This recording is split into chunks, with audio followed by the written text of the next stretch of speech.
Pride and Prejudice by Jane Austen. Chapter 1. The Bennets' New Neighbour. It is a truth well known to all the world that an unmarried man in possession of a large fortune must be in need of a wife. And when such a man moves into a neighbourhood, even if nothing is known about his feelings or opinions, this truth is so clear to the surrounding families that they think of him immediately as the future husband of one or other of their daughters. "My dear Mr. Bennet," said Mrs. Bennet to her husband one day, "have you heard that someone is going to rent Netherfield Park at last?" "No, Mrs. Bennet, I haven't," said her husband. "Don't you want to know who is renting it?" cried Mrs. Bennet impatiently. "You want to tell me, and I don't mind listening." Mrs. Bennet needed no further encouragement. "Well, my dear, I hear that he's a very rich young man from the north of England. It seems he came to see Netherfield on Monday, and was so delighted with it that he arranged to rent it at once. Of course, it is the finest house in the area, with the largest gardens. His servants will be here by the end of the week, and he will be arriving soon afterwards." "What is his name?" asked Mr. Bennet. "Bingley." "Is he married or single?" "Oh, single, my dear, of course. A single man of large fortune. He has an income of £4,000 or £5,000 a year. How wonderful for our girls!" "Why? How can it affect them?" Mr. Bennet asked. "My dear Mr. Bennet," she replied, "how can you be so annoying? You must realise I'm thinking of his marrying one of our daughters." "Is that his purpose in coming to the area?" "His purpose? No, of course not. But it's very likely that he'll fall in love with one of them. And I want him to see the girls as soon as possible, before our other neighbours introduce themselves. So you must visit him as soon as he arrives." "I really don't see why I should," said Mr. Bennet. "You and the girls can visit him. Or perhaps you should send them by themselves. Yes, that might be better, as you're as attractive as any of them, and Mr. Bingley might like you best." "Oh, my dear, you flatter me," replied his wife. "I certainly have been called beautiful in the past, but I think a woman with 5 adult daughters should stop thinking of her own beauty. Mr. Bennet, I beg you to visit him. You know it's correct for the gentleman of the family to visit new neighbours first. I simply cannot take the girls to see him unless you have already met him." "Surely you worry too much about the rules of polite society. I'm sure Mr. Bingley will be delighted to see you all, and I'll write him a few lines, which you can give him, agreeing gladly to his marrying any of the girls, although I must especially recommend my dear little Lizzie." "Oh, no, Mr. Bennet," gasped Mrs. Bennet, horrified. "Please don't do that. And Lizzie is no better than the others, although I know she is your favourite." "Our daughters are all very silly, ignorant girls, it's true, but at least Lizzie is a little more intelligent than her sisters." "Mr. Bennet, how can you speak so unkindly of your own children? Oh, dear, how ill I feel. Have you no pity for me? Don't you realise how I suffer?" "Indeed, my dear. I've suffered with you for the last 23 years, but I think you will recover and live to see many more rich young men come into the neighbourhood." When he was young, Mr. Bennet had made the mistake of falling in love with a pretty but foolish young woman. During the long years of their marriage, he had had time to regret his mistake. He soon realised that his wife had little intelligence or common sense, and was only interested in talking, shopping, and finding husbands for her daughters. His experience had made him rather bitter, and he could not stop himself mocking his wife, who never understood her husband's sense of humour. So, when, a week later, Mrs. Bennet discovered that her husband had in fact visited Mr. Bingley at Netherfield, she was surprised and very pleased. But she and her daughters tried in vain to persuade Mr. Bennet to describe the wealthy stranger, and in the end they had to rely on another neighbour's description, "He sounds wonderful, Mamma," cried Lydia, the youngest and noisiest of the sisters. "Charlotte Lucas's father has been to see him and says he's quite young, very handsome and extremely charming. And even better, he loves dancing. Everybody knows that means he's very likely to fall in love." As politeness required, Mr. Bingley came to visit Mr. Bennet a few days later. He was not, however, fortunate enough to see the Bennet girls, who were hiding behind the curtains in an upstairs room in order to catch sight of the handsome stranger. Mrs. Bennet planned to invite him to dinner, but in fact they met him at another social event first. The Bennets lived in the small Hertfordshire village of Longbourn, and public dances were regularly held in the nearest town, Meryton. The girls were greatly looking forward to this particular dance, because they had heard that Mr. Bingley would be attending with a group of friends from London. On the night of the dance, all eyes were on Mr. Bingley as he entered the room. He had brought his two sisters, with the husband of the elder, Mr. Hurst, and another young man, Mr. Darcy. Mr. Bingley was indeed good-looking and gentlemanlike, and his sisters were fine, fashionable women. However, everybody was soon talking about Mr. Darcy, a tall, handsome man, who, it was said, had an income of £10,000 a year. The ladies in the room gazed at him in admiration for about half the evening, until they became aware of his constant frown and his unwillingness to talk or dance. Then there was general agreement that he was proud and disagreeable, and considered himself superior to country people. Mr. Bingley, on the other hand, made himself popular with the ladies by dancing every dance and talking to everybody. As there were not as many gentlemen as ladies, Elizabeth Bennet did not have a partner for one of the dances, and was sitting watching the dancing. Mr. Darcy was standing near her, and when Mr. Bingley came up to speak to his friend, Elizabeth could not avoid hearing their conversation. "Come, Darcy," said Bingley, "I hate to see you looking so cross. Why don't you dance with one of these lovely girls?" "Certainly not," replied Darcy. "You know how I hate dancing with a partner I don't know. I would particularly dislike it at a village dance like this. Apart from your sisters, there isn't a woman in the room I would even consider dancing with. You were dancing with the only attractive girl here." He was looking at Mrs. Bennet's eldest daughter, Jane, who was waiting for Bingley to join her for the next dance. "Oh, yes, she's the most beautiful creature I've ever seen. But just behind you is one of her sisters. She's very pretty, and I'm sure she's very pleasant. My partner could introduce you." "Who do you mean?" And Darcy turned to look at Elizabeth for a moment. "No," he said coldly. "She's not attractive enough to tempt me. Go back to your partner, Bingley." This conversation did not endear Mr. Darcy to Elizabeth, but she told the story very cheerfully and amusingly to her friends. The evening passed very happily for everybody else, and Mrs. Bennet was delighted with the effect her eldest daughter had had on Mr. Bingley. "He danced with Jane twice," she told her husband later. "He danced with all the others only once. And he really is so handsome. But his friend, Mr. Darcy, was so rude to poor Elizabeth. Luckily she doesn't care. She wouldn't want to please him. Such a horrible, proud man. I simply hate him." When Jane and Elizabeth were alone, they discussed their dancing partners. "I was really very flattered when Mr. Bingley asked me to dance a second time," said Jane, blushing. "I didn't expect it at all." "Didn't you?" said Elizabeth. "I did.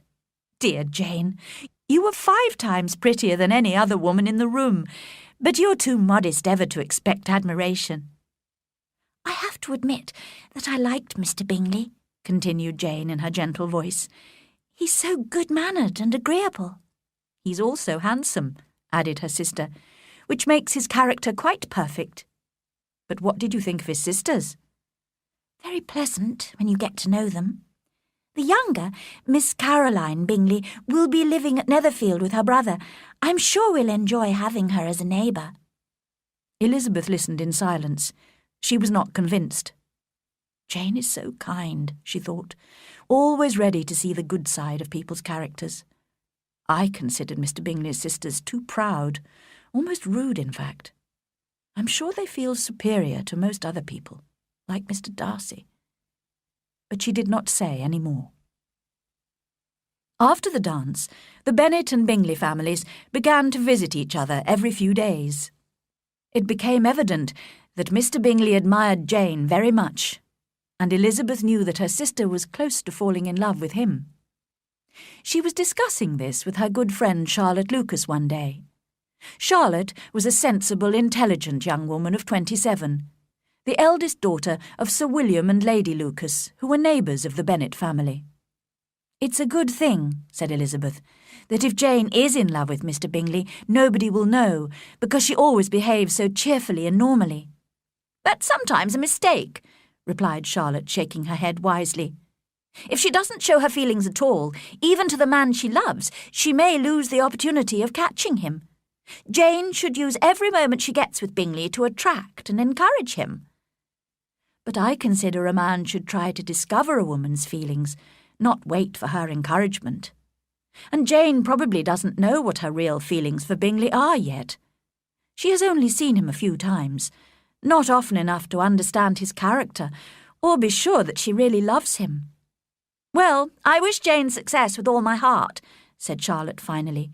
"But I think she'd have as much chance of happiness if she married him tomorrow as if she studied his character for a whole year.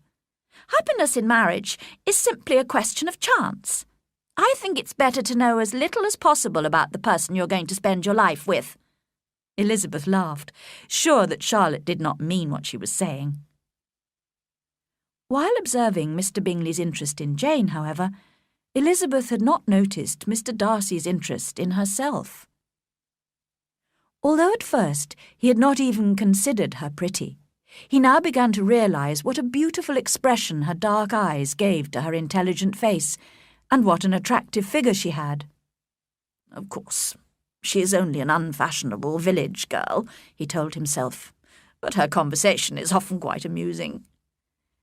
Whenever they met, he did not speak to her, but stood near her, listening to her and watching her closely, conscious of a wish to know her better. One evening, at a party at the Lucases' house, Darcy was standing alone, as usual, away from the other guests watching the dancing. His host, Sir William, came to speak to him. "Mr. Darcy, are you enjoying the dancing, sir? What a delightful entertainment it is." Darcy frowned. "Yes," he said with cool disdain. "It's something that any uneducated person can be good at." "I'm sure you're good at dancing yourself, sir," replied Sir William cheerfully. "Look, here's Miss Elizabeth Bennet." She was crossing the room at that moment. "Let me persuade you to dance with her. You cannot refuse to dance when so much beauty is in front of you." "Indeed, sir," replied Elizabeth quickly in some embarrassment. "I have no intention of dancing. You must excuse me." "Miss Bennet, please allow me the pleasure of dancing with you," said Mr. Darcy politely, holding out his hand. But with equal politeness, Elizabeth refused again and turned away. Mr. Darcy was watching her walk away, with a slight smile on his face, when Caroline Bingley came up to him. "Mr. Darcy," she said, "I'm sure I know what you're thinking. How boring all these silly little country people are." "Not at all, Miss Bingley. In fact, I was just thinking what pleasure a pair of fine eyes can give." "Really? And who do these fine eyes belong to, may I ask?" "Miss Elizabeth Bennet." "Well, let me be the first to congratulate you, Mr. Darcy. When will the wedding be?" "Ah, that's what I expected you to say. A lady's imagination jumps from admiration to love to marriage in a moment." "Well, of course, when you're married, you will often have her charming mother and sisters to stay. How delightful for you!" And Miss Bingley, seeing that Darcy remained calm, continued to mock the Bennet family as amusingly as she could. Chapter 2. Jane's illness. Mr. Bennet had a comfortable income of £2,000 a year and a pleasant house in Longbourn. But unfortunately for his daughters, after his death, all his property would pass to a distant male relation. Mrs. Bennet's father had been a lawyer and had only left his daughter a small amount of money. She had a brother who owned shops in London, and she also had a sister married to a Mr. Phillips. He had been her father's clerk and now carried on his late employer's business. Mr. and Mrs. Phillips lived in Meryton, which was only a kilometre or so from the village of Longbourn. It was a most convenient distance for the Bennet girls, who were usually tempted there 3 or 4 times a week to visit their aunt or a dressmaker who lived opposite. The youngest daughters, Kitty and Lydia, were particularly regular visitors. Their minds were more vacant than their sisters', and if no better entertainment was available, a walk to Meryton always provided some amusement, as well as interesting local news from their aunt. The latest news, which delighted Kitty and Lydia, was that the regiment, which had recently arrived in Meryton, was to stay there for the whole winter.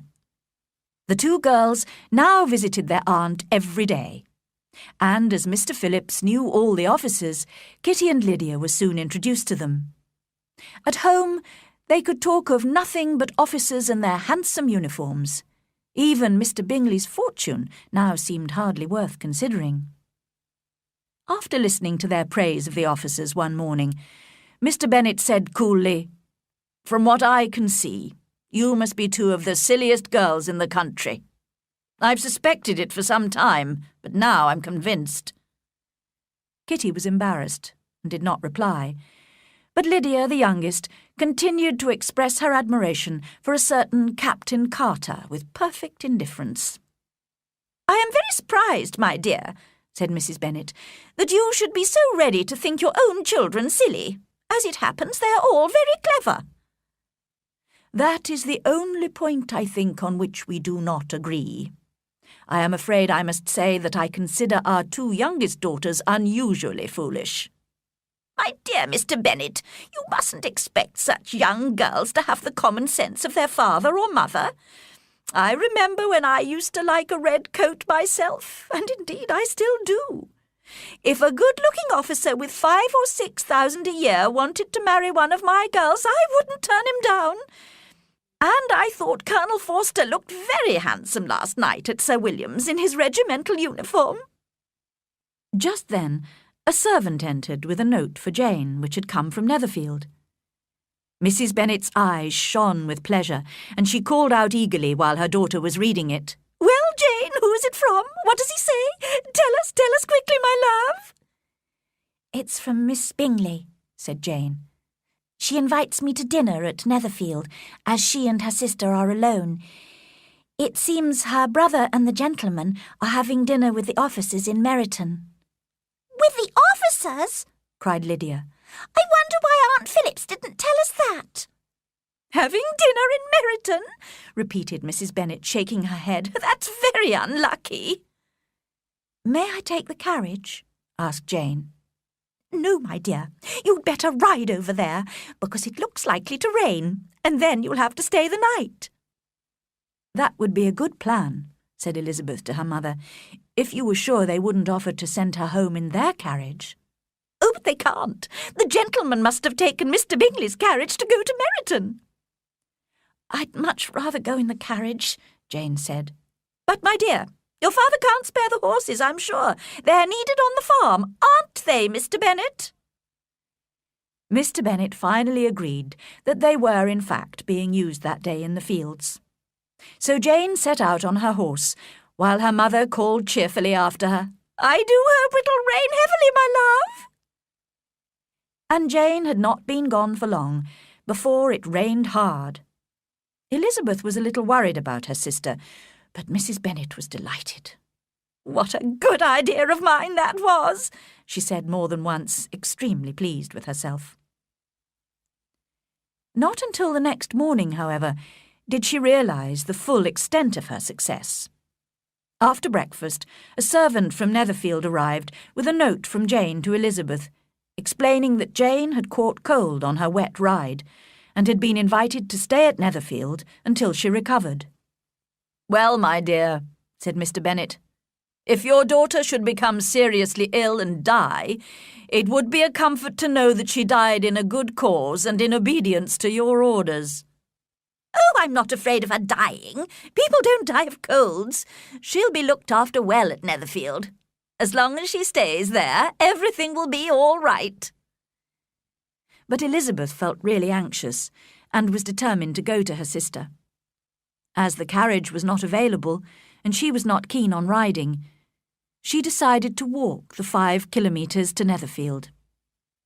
Kitty and Lydia accompanied her as far as Meryton, where they went to visit one of the officers' wives. Elizabeth continued alone, crossing field after field and jumping impatiently over streams in her anxiety to see her sister.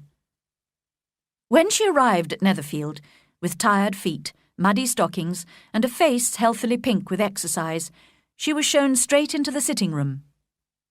The 2 sisters, Miss Bingley and Mrs. Hurst, could hardly believe that she had come so far alone and on foot in such bad weather, but they received her politely. Their brother, however, was more than polite. He was kind and considerate towards her. Mr. Darcy said very little, hesitating between admiration of her healthy good looks and doubt whether she should have come such a distance alone. Mr. Hurst said nothing at all, as he was thinking only of his breakfast. Elizabeth was glad to be taken almost immediately to her sister's room, where she found Jane delighted to see her, but very feverish and unwell. The doctor came, and after examining his patient, advised that she should stay in bed and take some medicine. Elizabeth stayed with her all day, looking after her, and the Bingley sisters also spent some time in the patient's room. However, in the afternoon, when it was time for Elizabeth to leave, Jane seemed so upset that Miss Bingley was obliged to invite Elizabeth to stay at Netherfield for the present, and a servant was sent to Longbourn to inform the Bennet family and bring back some clothes. That evening, Elizabeth went down to dinner, leaving Jane in bed in her room. She noticed the Bingley sisters' apparent concern for Jane changed to indifference in a few moments, and knew she had been right to dislike them at first sight. Mr. Bingley, indeed, was the only one of the group whose behaviour she was satisfied with. His anxiety for Jane was evident, and his politeness towards herself most pleasing. But the others, she felt, treated her as an unwelcome guest. Miss Bingley was concentrating all her attention on Mr. Darcy, and Mrs. Hurst also joined in their conversation, while Mr. Hurst was only interested in eating, drinking, and playing cards. When Elizabeth left the room after dinner to see if Jane needed anything, Miss Bingley at once began to criticise her. "What bad manners she has! She's both proud and lacking in politeness to her superiors. She has no conversation, no elegance, and no beauty." Mrs. Hurst agreed and added, "She has no good qualities, except that she's an excellent walker. I'll never forget her appearance this morning. She really looked almost wild." "She did indeed, Louisa. How silly of her to come at all. Why must she run around the countryside just because her sister has a cold? Her hair looked so untidy, and her dress simply covered in mud."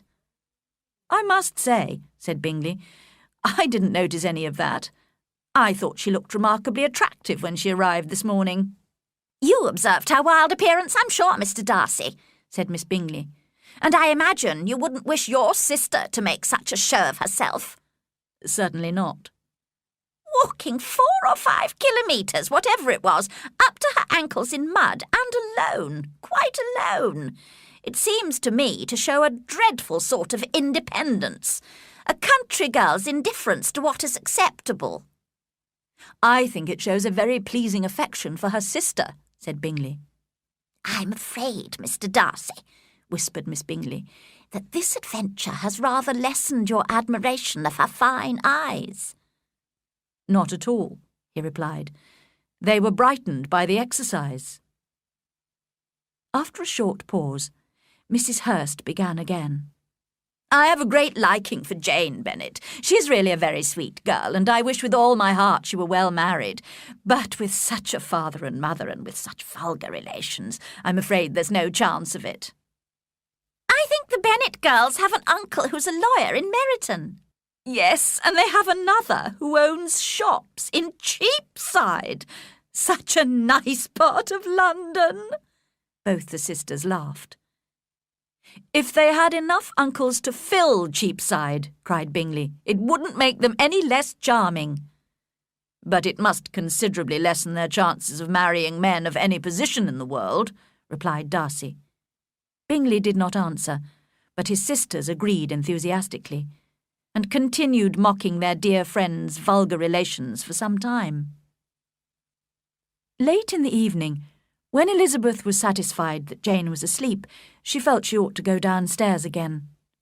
She found the party in the sitting-room playing cards, but although they invited her to join in their game, she refused politely and picked up a book to read. "I can fetch you more books to read if you wish," offered Bingley, "but I'm afraid I haven't got a large library. Unlike you, I'm too lazy to spend much time reading." "What a delightful library you have at Pemberley, Mr. Darcy," said Miss Bingley. "And what a beautiful house it is. Charles, when you buy your house, I hope it will be even half as lovely as Pemberley." "I hope so too," agreed Bingley. "And your dear sister, Mr. Darcy. I expect she's grown since the spring. I want so much to see her again. I've never met anyone who delighted me so much. Such an appearance, such manners, and so extremely accomplished for her age." "I'm always surprised," said Bingley, "to find how very accomplished all young ladies are. How do they have the time and patience to learn all these skills?" "Certainly people use the word accomplished too loosely," said Darcy. "But I am far from agreeing with you about ladies in general. I cannot boast of knowing more than 6 who are really accomplished." "Then," said Elizabeth, "your idea of an accomplished woman must include a great many qualities." "Yes, a great many." "Oh, certainly," cried his faithful assistant, Miss Bingley.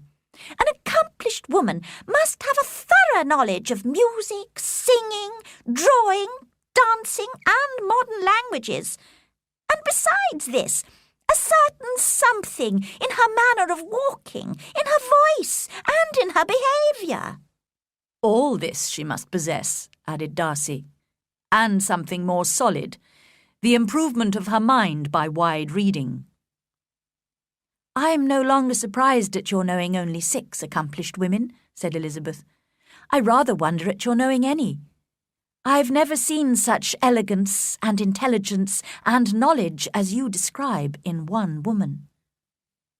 Mrs. Hurst and Miss Bingley were both protesting loudly that they knew many women like this when Mr. Hurst called their attention back to the card game. As this meant an end to the conversation, Elizabeth soon afterwards left the room. "Miss Elizabeth Bennet," said Miss Bingley to Darcy, "is one of those women who try to appear attractive to men by undervaluing other women. I think that's a mean trick." "It is true," said Darcy, "that there is meanness in all the tricks used by ladies to attract men." Miss Bingley was not satisfied enough with this answer to continue the conversation.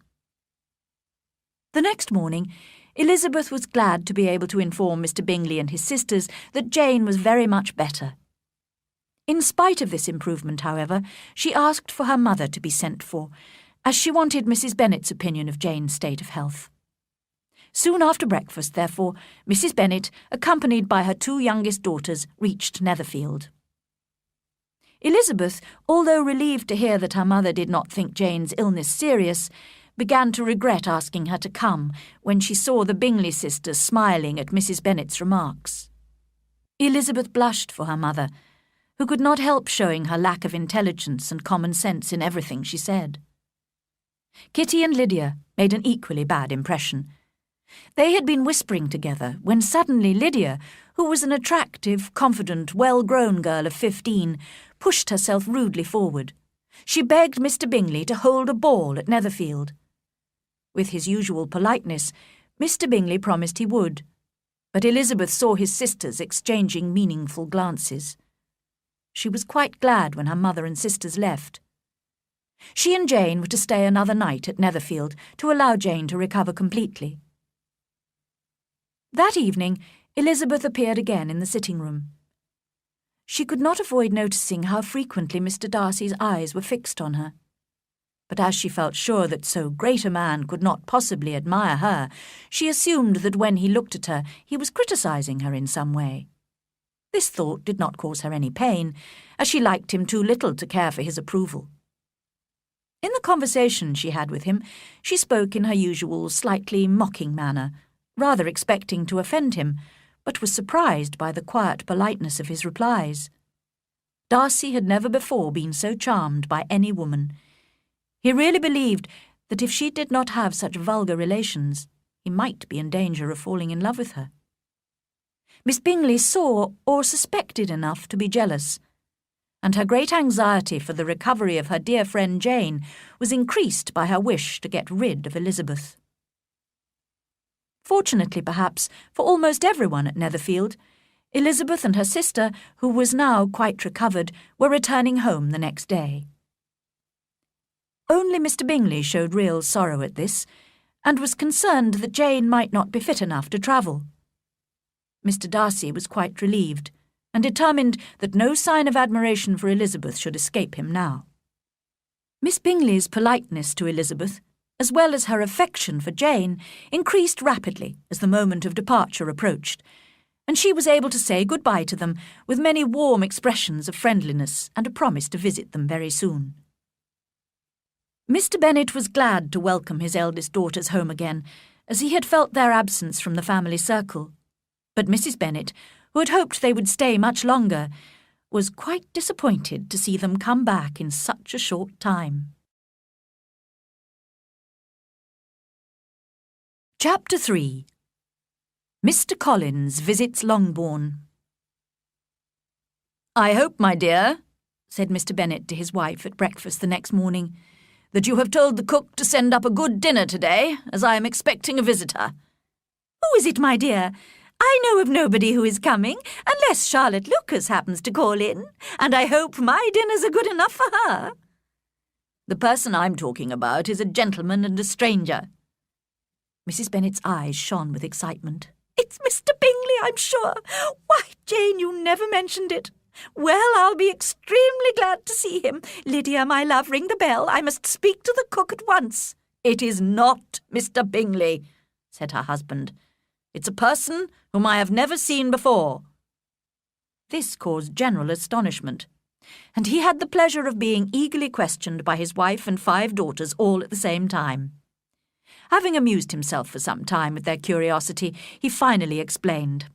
"I have recently received a letter from my cousin, Mr. Collins, who, as you know, will inherit all my property when I die, and may throw you out of this house as soon as he wants." "Oh, my dear," cried his wife, "please don't mention that hateful man. It's the hardest thing in the world to accept the fact that your property is not left to your own children, and I'm sure, if I were you, I'd have tried to do something about it." Jane and Elizabeth tried to explain the legal situation to her again. They had often attempted to do this before, but it was a matter which Mrs. Bennet refused to understand, and she continued to complain bitterly about Mr. Collins. "It certainly is most unjust," agreed Mr. Bennet, "and nothing can clear Mr. Collins from the guilt of inheriting this house. But if you listen while I read his letter to you, you may perhaps be a little softened by his manner of expressing himself." He read aloud the following letter.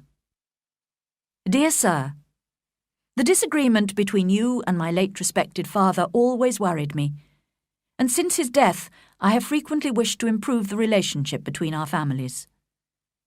After a long period of study and training, I have recently become a priest, and have been fortunate enough to gain the patronage of Lady Catherine de Burgh, widow of Sir Lewis de Burgh.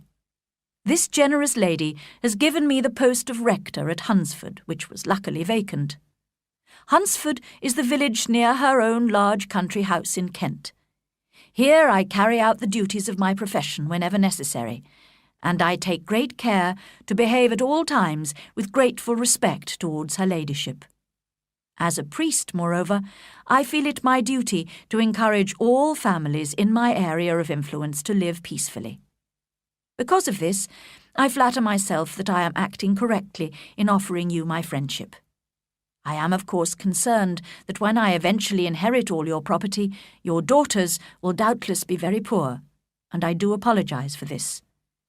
I promise you I am ready to make amends in every possible way, but more about this later.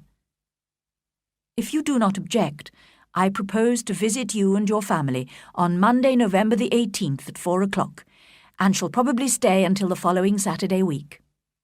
This will cause me no inconvenience at all, as Lady Catherine is far from objecting to my occasional absence from my duties. I remain, dear sir, with respectful good wishes to your lady and your daughters, your friend, William Collins. So we can expect this peacemaking gentleman at 4 o'clock today, said Mr. Bennet as he folded up the letter. He appears to be a most polite and serious young man. How considerate of Lady Catherine to allow him to visit us. Well, if he is ready to make amends to the girls in some way, I shall certainly not discourage him, said Mrs. Bennet. Although it's difficult, said Jane, to guess how he intends to do that. It's good of him to want to help us. I think he's peculiar, said Elizabeth. He sounds too pleased with himself, and he speaks so politely of Lady Catherine. And why does he apologise for inheriting father's property in future? We know it's not his fault. Can he be a sensible man, sir? She added, turning to Mr. Bennet. No, my dear, I think not. I have great hopes of finding him quite the opposite. There is a mixture of servility and self-importance in his letter which promises to be entertaining. I am impatient to see him. Mary, the middle daughter, who spent most of her time reading and who seldom joined in family conversation, now remarked that in her opinion his letter was well expressed. But Kitty and Lydia did not show any interest in the letter or its writer. As it was highly unlikely that their cousin would arrive in a regimental uniform, they could not imagine having any pleasure in meeting him. Their mother, however, had changed her attitude towards Mr. Collins after his letter, and was now preparing to meet him with such calmness that it astonished her husband and daughters. Mr. Collins arrived punctually, and was received with great politeness by the whole family. Mr. Bennet indeed said little, but the ladies were ready enough to talk, and Mr. Collins did not seem in need of encouragement. He was a tall, heavy-looking young man of 25. His expression was serious and his manners very formal. Soon after his arrival, he said to Mrs. Bennet, Madam, I must compliment you on having such a fine family of daughters. I had heard much of their beauty, but I find them even more beautiful than reports have stated. I do not doubt you will see them all well married quite soon. Mrs. Bennet never quarrelled with compliments, and she answered, You are very kind, sir, and indeed I do hope so, because otherwise they'll have nothing at all to live on. You refer, perhaps, to my inheriting the Bennet property? Ah, yes, sir, I do. You must confess it is a sad business for my poor girls.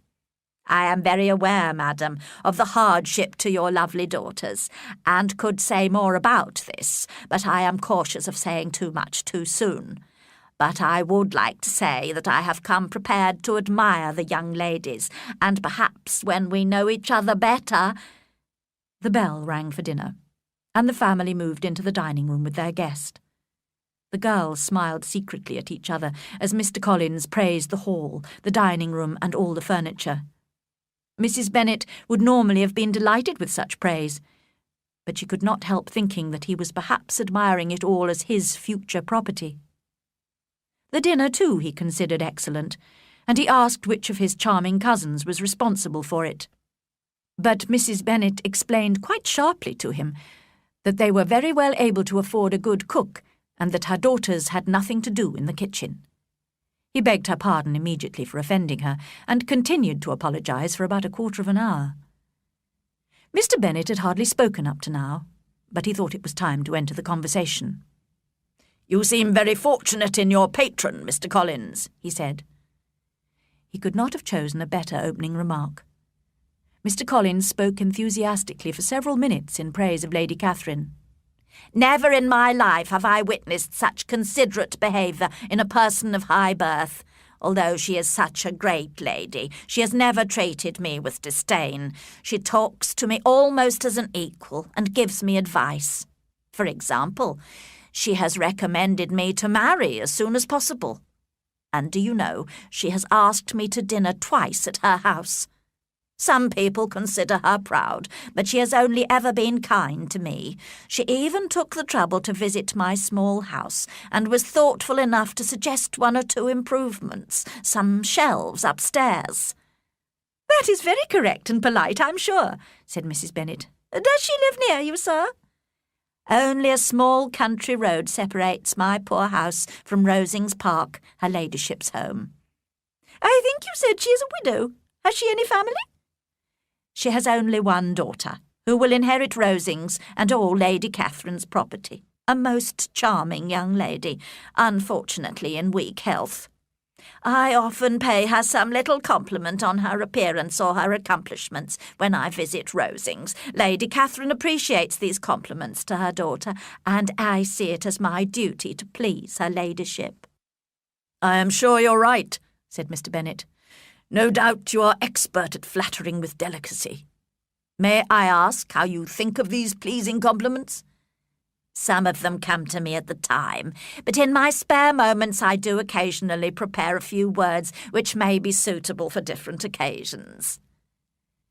Mr. Bennet listened to his cousin with the greatest enjoyment. Mr. Collins was as foolish as he had hoped.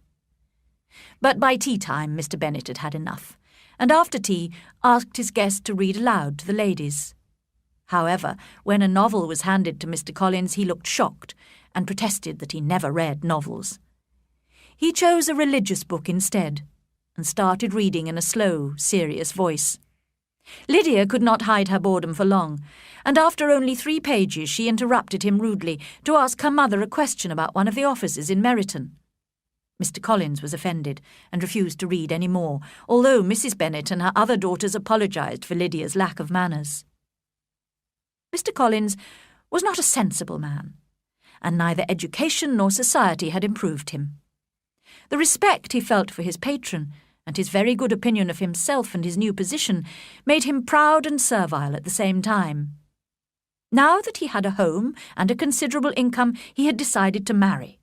The Bennet girls, who would lose their inheritance because of him, had a reputation for being attractive and charming, and his idea of making amends to them was to marry one of them. He considered this an excellent plan, and thought himself extremely generous and unselfish in carrying it out. He had known he was right when he arrived at Longbourn and saw Jane Bennet's lovely face. As the eldest, she should marry first, and for the first evening she was his choice. But the next morning, after a 15-minute conversation with Mrs. Bennet, he had to change his mind. When he explained that he was hoping to find a wife among her daughters, she replied with a happy smile that her eldest daughter was very likely to be engaged soon. "But there are my other daughters, Mr. Collins," she continued encouragingly. Mr. Collins had only to change from Jane to Elizabeth, and it was soon done while Mrs. Bennet was pouring the tea. Next to Jane in birth and beauty, Elizabeth was the obvious choice. Mrs. Bennet was delighted, hoping that she might soon have 2 daughters married. The man whom she had so disliked the day before was now a favourite with her. Chapter 4. Elizabeth meets Mr. Wickham. When later that morning Lydia suggested walking to Meryton to see some of the officers, all her sisters except Mary agreed to accompany her. Even Mr. Collins went with them, encouraged by Mr. Bennet, who was by now most anxious to have some time to himself. During their walk, the girls listened politely to Mr. Collins' self-important speeches. But as soon as they entered Meryton, the younger ones no longer even pretended to be interested in his conversation, but looked eagerly around in search of the officers. Just then, all the young ladies noticed a very gentlemanlike young man whom they'd never seen before, walking down the street with an officer they knew. They were all wondering who the handsome stranger could be, when the officer came up to them to greet them.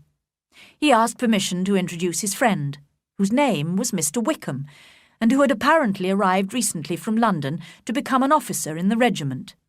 This was exactly as it should be, because the young man only needed an officer's uniform to become completely charming.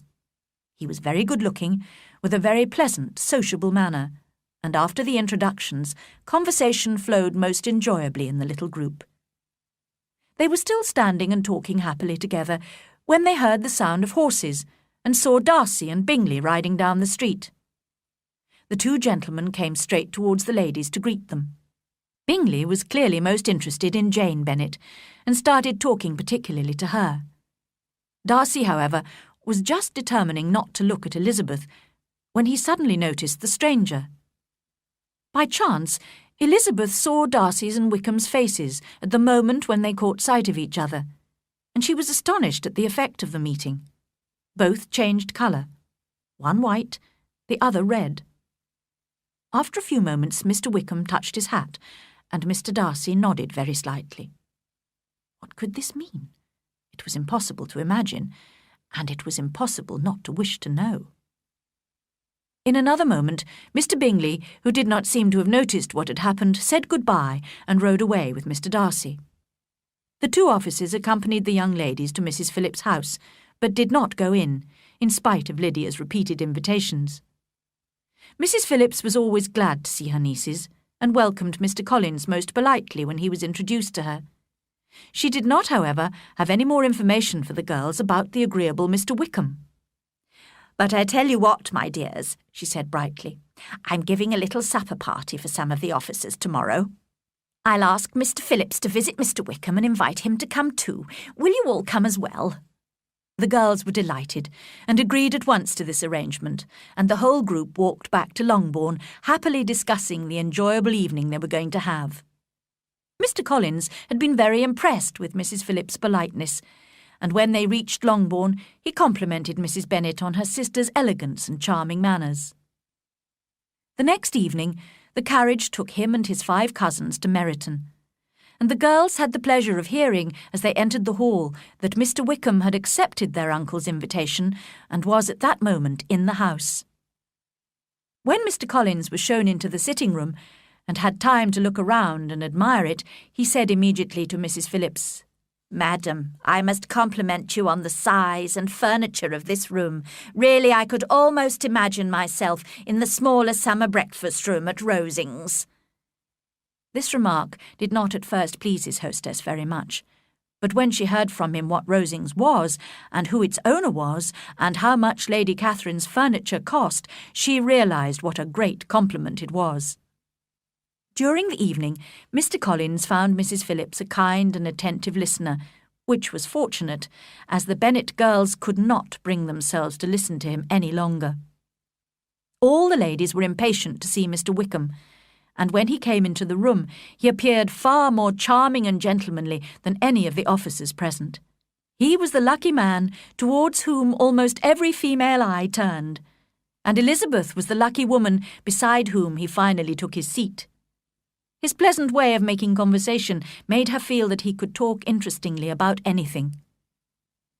As he did not play cards, which some of the party were doing, he stayed talking to Elizabeth for a large part of the evening.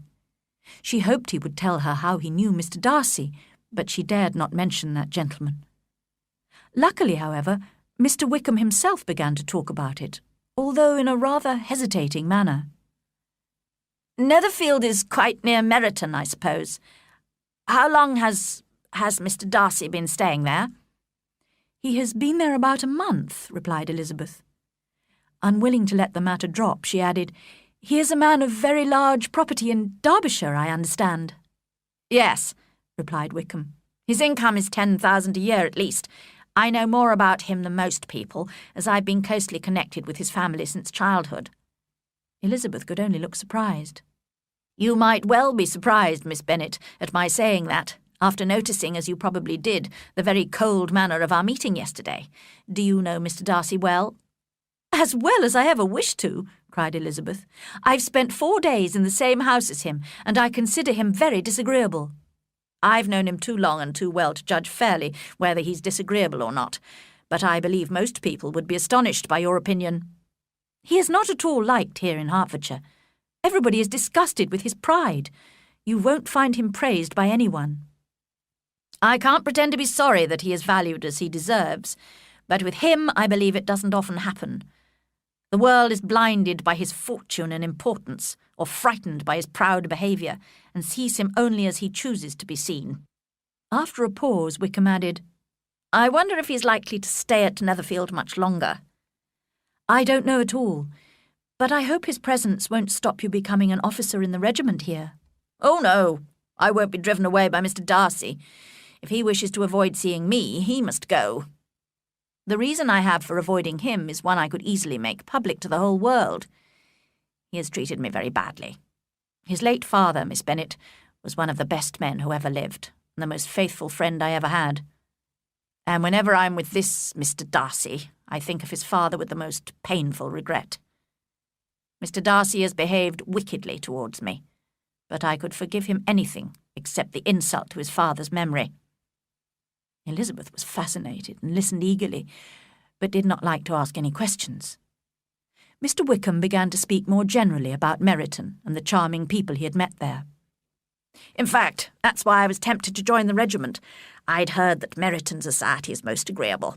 Society, I confess, is necessary to me. I have been a disappointed man, you see. I did not intend to join the army at all. The church ought to have been my profession, and I should at this moment have a comfortable income as a Derbyshire rector, if the gentleman we were speaking of just now had wished it. Indeed? Yes. Mr. Darcy's father had always been very fond of me, and intended to give me the post of rector of Pemberley. But unfortunately, after his death, when the post became vacant, it was given to someone else. No, cried Elizabeth, horrified. But how could that happen? Why didn't you get legal advice and claim what was rightfully yours? Mr. Darcy's father had not stated his wish in writing. A man of honour could not have doubted his intention, but Mr. Darcy chose to treat it as a recommendation only. I really cannot accuse myself of having done anything to deserve to lose the post. The fact is, he hates me. I think he was jealous of his father's affection for me, which annoyed him from the beginning. This is very shocking. I hadn't thought Mr. Darcy as bad as this, although I've never liked him.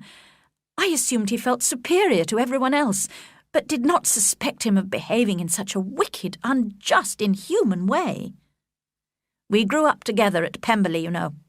My father gave up all his time to take care of the Pemberley farms, and was greatly appreciated as a close friend by the late Mr. Darcy, who promised, just before my father's death, to provide for me.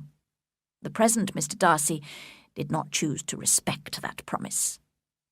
How strange that Mr. Darcy's pride has not made him help you. Surely he's too proud to wish to appear dishonest, which is what I must call him. He's certainly very proud. Proud of his position, his family, his father, and his sister too, you know. What sort of a girl is Miss Darcy? He shook his head. It gives me pain to criticise a Darcy, but she's too much like her brother. Very, very proud. She's a handsome girl of about 15 or 16, and I understand extremely accomplished. I am astonished at Mr. Darcy's close friendship with Mr. Bingley. How can Mr. Bingley, who seems so charming and kind, be friendly with such a man? I don't know Mr. Bingley at all, but Mr. Darcy can be a pleasant companion if he thinks it worthwhile.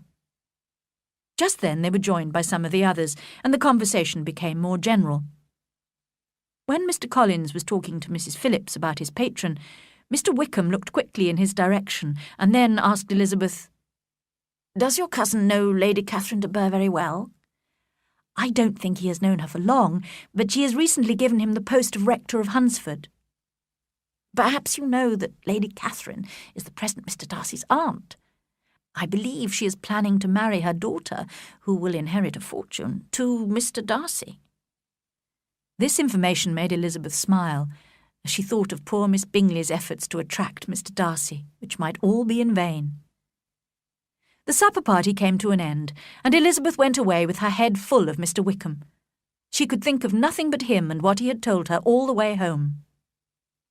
The next day, She told Jane everything she had discussed with Mr. Wickham. Jane listened with astonishment and concern.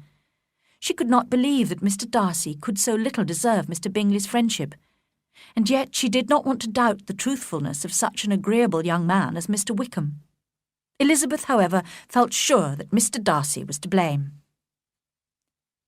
That morning, an invitation arrived at Longbourn.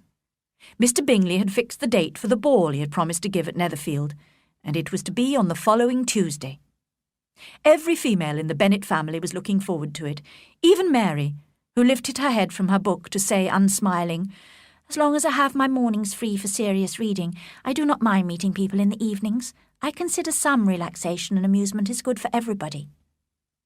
Elizabeth felt so cheerful at the thought of dancing with Mr. Wickham that she made an unusual effort to speak kindly to Mr. Collins. "Will you accept Mr. Bingley's invitation, sir? And if you do, will you, as a priest, consider it right to dance?" "I shall certainly accept, and I am so far from objecting to dancing that I hope to have the honour of dancing with all my beautiful cousins. I take this opportunity of asking you, Miss Elizabeth, for the first 2 dances especially." She was very surprised and rather annoyed. She had hoped that Wickham would ask her for those dances, but now she would have Mr. Collins instead. She could not refuse, however, and his request also worried her in another way. His manner to her seemed particularly flattering, which gave her the unwelcome idea that perhaps she had been chosen from among her sisters to be the rector of Hunsford's wife. As she observed the increasing number of compliments he paid to her beauty and character, she felt sure that he intended to propose marriage. For the moment, however, she decided to do nothing but wait and see. On Tuesday evening, when Elizabeth entered the hall at Netherfield and looked in vain for Mr. Wickham among the red coats gathered there, she was surprised and disappointed to see he was not present. She had never doubted he would come, and had dressed with more than her usual care, looking forward to winning his heart, which she knew was already partly hers. But she immediately suspected that Darcy had persuaded Bingley not to invite Wickham, and although she discovered from one of the officers that in fact Wickham had been invited, but had been called away on business, she felt sure Wickham had wanted to avoid meeting Darcy, and blamed Darcy for this. As a result, when Darcy greeted her, she was so annoyed with him that she could hardly reply politely. But she soon became more cheerful, and determined to enjoy the ball in spite of Wickham's absence. Unfortunately, the first 2 dances with Mr. Collins were painfully embarrassing, as her cousin had no idea how to dance and moved extremely awkwardly. She was relieved to leave him, and have the 3rd dance with an officer, who gave her great pleasure by talking about Wickham and his popularity in the regiment. After this, she was very surprised to be approached by Mr. Darcy and invited to dance. She was so astonished, in fact, that she accepted him without thinking, and found herself standing opposite him on the dance floor. "What an honour for me to be allowed to dance with Mr. Darcy," she thought. They danced for some time in silence, and then she made a remark. He replied, and was silent again. After a pause, she spoke again. "Now you must say something, Mr. Darcy. You could remark on the size of the room, or the number of couples." He smiled. "I'll say whatever you wish me to say." "Very well. That reply will do for the moment. Perhaps soon I'll observe that private balls are much pleasanter than public ones, but now we can be silent. Conversation needs to be arranged in this way so that those people who don't enjoy talking are not required to make any effort." "Are you referring to yourself, or are you thinking of me?" "Both," said Elizabeth, smiling, "because I think you and I are similar. We're both unsociable and unwilling to speak, unless we can astonish and impress the whole room." "I am sure you aren't like that," he answered. "I cannot say whether I am or not. You obviously think so." She said nothing. "Do you and your sisters often go to Meryton?" he continued. "We do," she replied, and unable to resist the temptation, she added, "When you met us there last week, we had just been introduced to someone." The effect was immediate.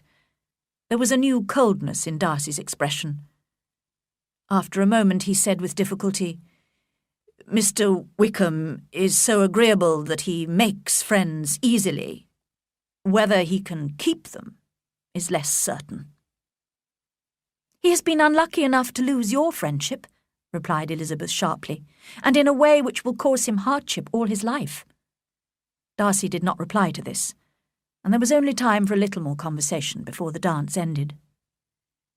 Elizabeth went to find Jane and listened with delight as she described her feelings for Bingley and her confidence in his affection for her.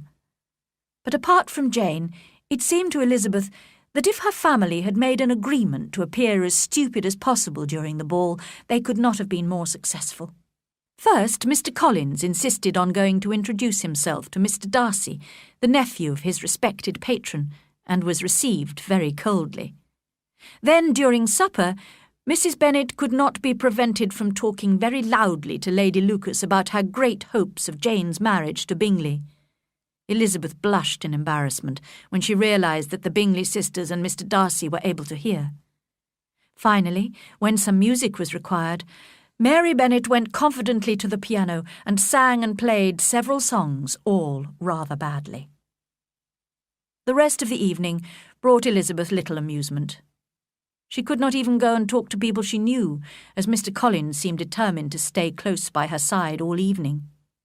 Fortunately, her good friend Charlotte Lucas occasionally gave her some relief by kindly listening to some of Mr. Collins' long speeches. At least Elizabeth did not have to talk to Mr. Darcy any more. He often stood near her, quite alone, but did not come close enough to speak. At the end of the evening, it was obvious to Elizabeth that although her family had greatly enjoyed the ball, the Bingley sisters were eager for these particular guests to leave. Mr. Collins, however, was enthusiastic in his praise of the Bingleys' hospitality, and Mrs. Bennet invited the whole Bingley family to visit Longbourn as soon as possible. She was feeling very satisfied, convinced that in 3 or 4 months Jane would be married to Bingley. She was also sure that Elizabeth would marry Mr. Collins. This was a good enough marriage for Elizabeth, who was her least favourite daughter, but not nearly as impressive as Jane's marriage to Bingley. Chapter 5. Mr. Collins proposes twice. At Longbourn the next day, soon after breakfast, Mr. Collins asked Mrs. Bennet for permission to speak privately to Elizabeth. Mrs. Bennet was delighted, and hurried the other girls out of the room so that Elizabeth and Mr. Collins were left alone together. Elizabeth did not want to stay, and got up to leave, but after a moment's thought, sat down again quietly, determined to listen and reply politely. "My dear Miss Elizabeth," said Mr. Collins seriously, "this little unwillingness to hear me, this modesty of yours, can only add to your other charms. You can hardly doubt the purpose of my speech. Almost as soon as I entered the house, I chose you as the companion of my future life. But before I am carried away by my feelings, I think I should state my reasons for marrying." Elizabeth was trying so hard not to laugh at the idea of Mr. Collins being carried away by his feelings that she was unable to reply. "First," he continued, "it is right for a priest to marry as an example to other people. Secondly, I'm sure marriage will add greatly to my happiness. And thirdly, which perhaps I should have mentioned earlier, my generous patron has advised me to marry. Find an active, useful sort of person, she told me, a woman who can make a small income go a long way. Bring her to Hunsford as your wife, and I'll visit her. So I decided to choose a wife from among my Bennet cousins to lessen the loss to the family when the sad event of your father's death takes place. I flatter myself that you will appreciate my motives. And now, nothing remains but to convince you of the violence of my affection. I am quite indifferent to the fact that you bring little money with you into our marriage, and promise you that I shall make no ungenerous reference to this after we are married." It was absolutely necessary to interrupt him now. "Sir, you forget I have given no answer. Accept my thanks for the compliment you are paying me, but it is impossible for me to accept your proposal. Of course I understand, said Mr. Collins, that young ladies often do not accept a proposal of marriage the first time. I am therefore not at all discouraged and sincerely hope we shall be married soon. Sir, cried Elizabeth, your hope is rather extraordinary after what I've said. I am perfectly serious. You could not make me happy, and I'm convinced I'm the last woman in the world who would make you happy. And I'm sure that if Lady Catherine knew me, she would find me poorly qualified for the situation. If I knew Lady Catherine thought so, began Mr. Collins, looking very worried, but I cannot imagine she would disapprove of you, and when I have the honour of seeing her again, I shall certainly tell her how modest, economical, and practical you are. Indeed, Mr. Collins, all praise of me will be unnecessary. Pay me the compliment of believing what I say. I hope you will be very happy and very rich, but I cannot accept your proposal. She got up and was going to leave the room, but Mr. Collins was speaking to her again. I am far from accusing you of cruelty in refusing me, as I know it is the custom with elegant ladies in society to refuse a gentleman the first time. I hope to receive a more favourable answer next time I speak to you of marriage. Really, Mr. Collins, cried Elizabeth with some warmth, you do puzzle me. I do not know how to express my refusal so that it convinces you. You must allow me to flatter myself, dear cousin, that you do not intend to refuse me for long. My situation in life, my connections with the de Bourgh family, and my relationship to your own all make my proposal a very suitable one. And you should remember that in spite of your many admirable qualities, it is not certain that you will receive any other offer of marriage, as you have very little money of your own. Sir, thank you again for the honour you have done me, but to accept your proposal is absolutely impossible. Can I speak plainer than that? Don't think of me as an elegant female, but as a thinking creature speaking the truth from her heart. You are charming, he cried, and I'm sure that when both your excellent parents agree, you will accept my proposal.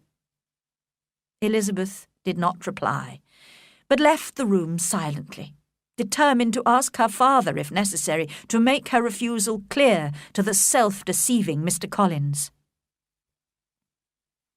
Mrs. Bennet had been waiting eagerly for the end of the interview, and when she saw Elizabeth leave the room, she hurried in to offer her congratulations to Mr. Collins. He received them with pleasure, adding that he was sure his cousin's refusal was a natural result of her modesty and delicacy of character. "Refusal?" repeated Mrs. Bennet, shocked. "Lizzie refused you? Do not worry, Mr. Collins. I shall speak to her at once. She is a very obstinate, foolish girl, but I'll make her accept you." "Pardon me, madam," cried Mr. Collins, "but if she's really obstinate and foolish, I do not think she would be a suitable wife for a man in my situation." "Sir, you quite misunderstand me," said Mrs. Bennet, alarmed. "She's only obstinate in a matter like this. In everything else she is very agreeable. I'll see Mr. Bennet, and we'll arrange it with her, I'm sure." She did not give him time to reply, but hurried to the library, where she knew she would find her husband. "Oh, Mr. Bennet, we need you urgently. We're all in such confusion. You must come and make Lizzie marry Mr. Collins." Mr. Bennet raised his eyes from his book as she entered, and stared at her with calm unconcern. "I do not have the pleasure of understanding you," he said. "What are you talking about?" "Lizzie declares she won't have him, and if you don't hurry, he'll change his mind and not have her." "So what should I do? It seems a hopeless business." "Speak to her about it yourself. Tell her you insist on her marrying him." "Call her in here. She shall hear my opinion." Mrs. Bennet gladly rang the bell, and the servant brought Elizabeth into the library. "Come here, child," said her father as she appeared. "I've sent for you on a very important matter. I understand that Mr. Collins has made you an offer of marriage, and you have refused." When Elizabeth nodded, he continued, "Very well. Now, your mother insists on your accepting. Isn't that right, Mrs. Bennet?" "Yes, or I'll never see her again." "You now have an unhappy choice to make, Elizabeth. From this day on, You must be a stranger to one of your parents. Your mother will never see you again if you do not marry Mr. Collins, and I will never see you again if you do." Elizabeth could not help smiling, but Mrs. Bennet, who had been sure her husband supported her, was very disappointed. "What do you mean, Mr. Bennet? You promised me you would insist on her marrying him." "My dear," replied her husband, "I have 2 small requests to make. First, that you will accept that I know what I promised or did not promise, and secondly, that you will all leave me in peace as soon as possible." That afternoon, Charlotte Lucas came to visit Elizabeth and found the family still in great confusion. The younger girls were quite excited by the news of Mr. Collins' proposal, and Mrs. Bennet was most annoyed with Elizabeth. "Oh, dear Miss Lucas," cried Mrs. Bennet, "can't you persuade Elizabeth to accept Mr. Collins? Nobody else wants to help me. Oh, how ill I feel. And look at Lizzie now. She's so unconcerned. But I tell you, Miss Lizzie, if you go on refusing every offer of marriage like this, you'll never get a husband at all, and I won't be able to provide for you when your father is dead. I warn you now. I told you in the library that I wouldn't speak to you again, and I won't. I have no pleasure in talking to an undutiful child like you. Not that I have much pleasure in talking to anybody with my headaches. Nobody knows how I suffer. But of course, those who do not complain are never pitied." Her daughters listened in silence, aware that any attempt to calm her would only increase her annoyance. Elizabeth, however, was determined not to marry Mr. Collins, and in the end Mrs. Bennet was obliged to accept that fact. When Mr. Collins realised that Elizabeth had meant what she said, his manner towards her became coldly and stiffly polite. His long speeches and flattering compliments were transferred for the rest of the day to kind Charlotte Lucas, who took on herself the trouble of listening to him, for which all the Bennets were very grateful. The next day, a letter was delivered to Jane from Netherfield. Elizabeth saw her sister's expression change as she read it, and when they were alone she asked about it. "It's from Caroline Bingley," said Jane, "and it has surprised me very much.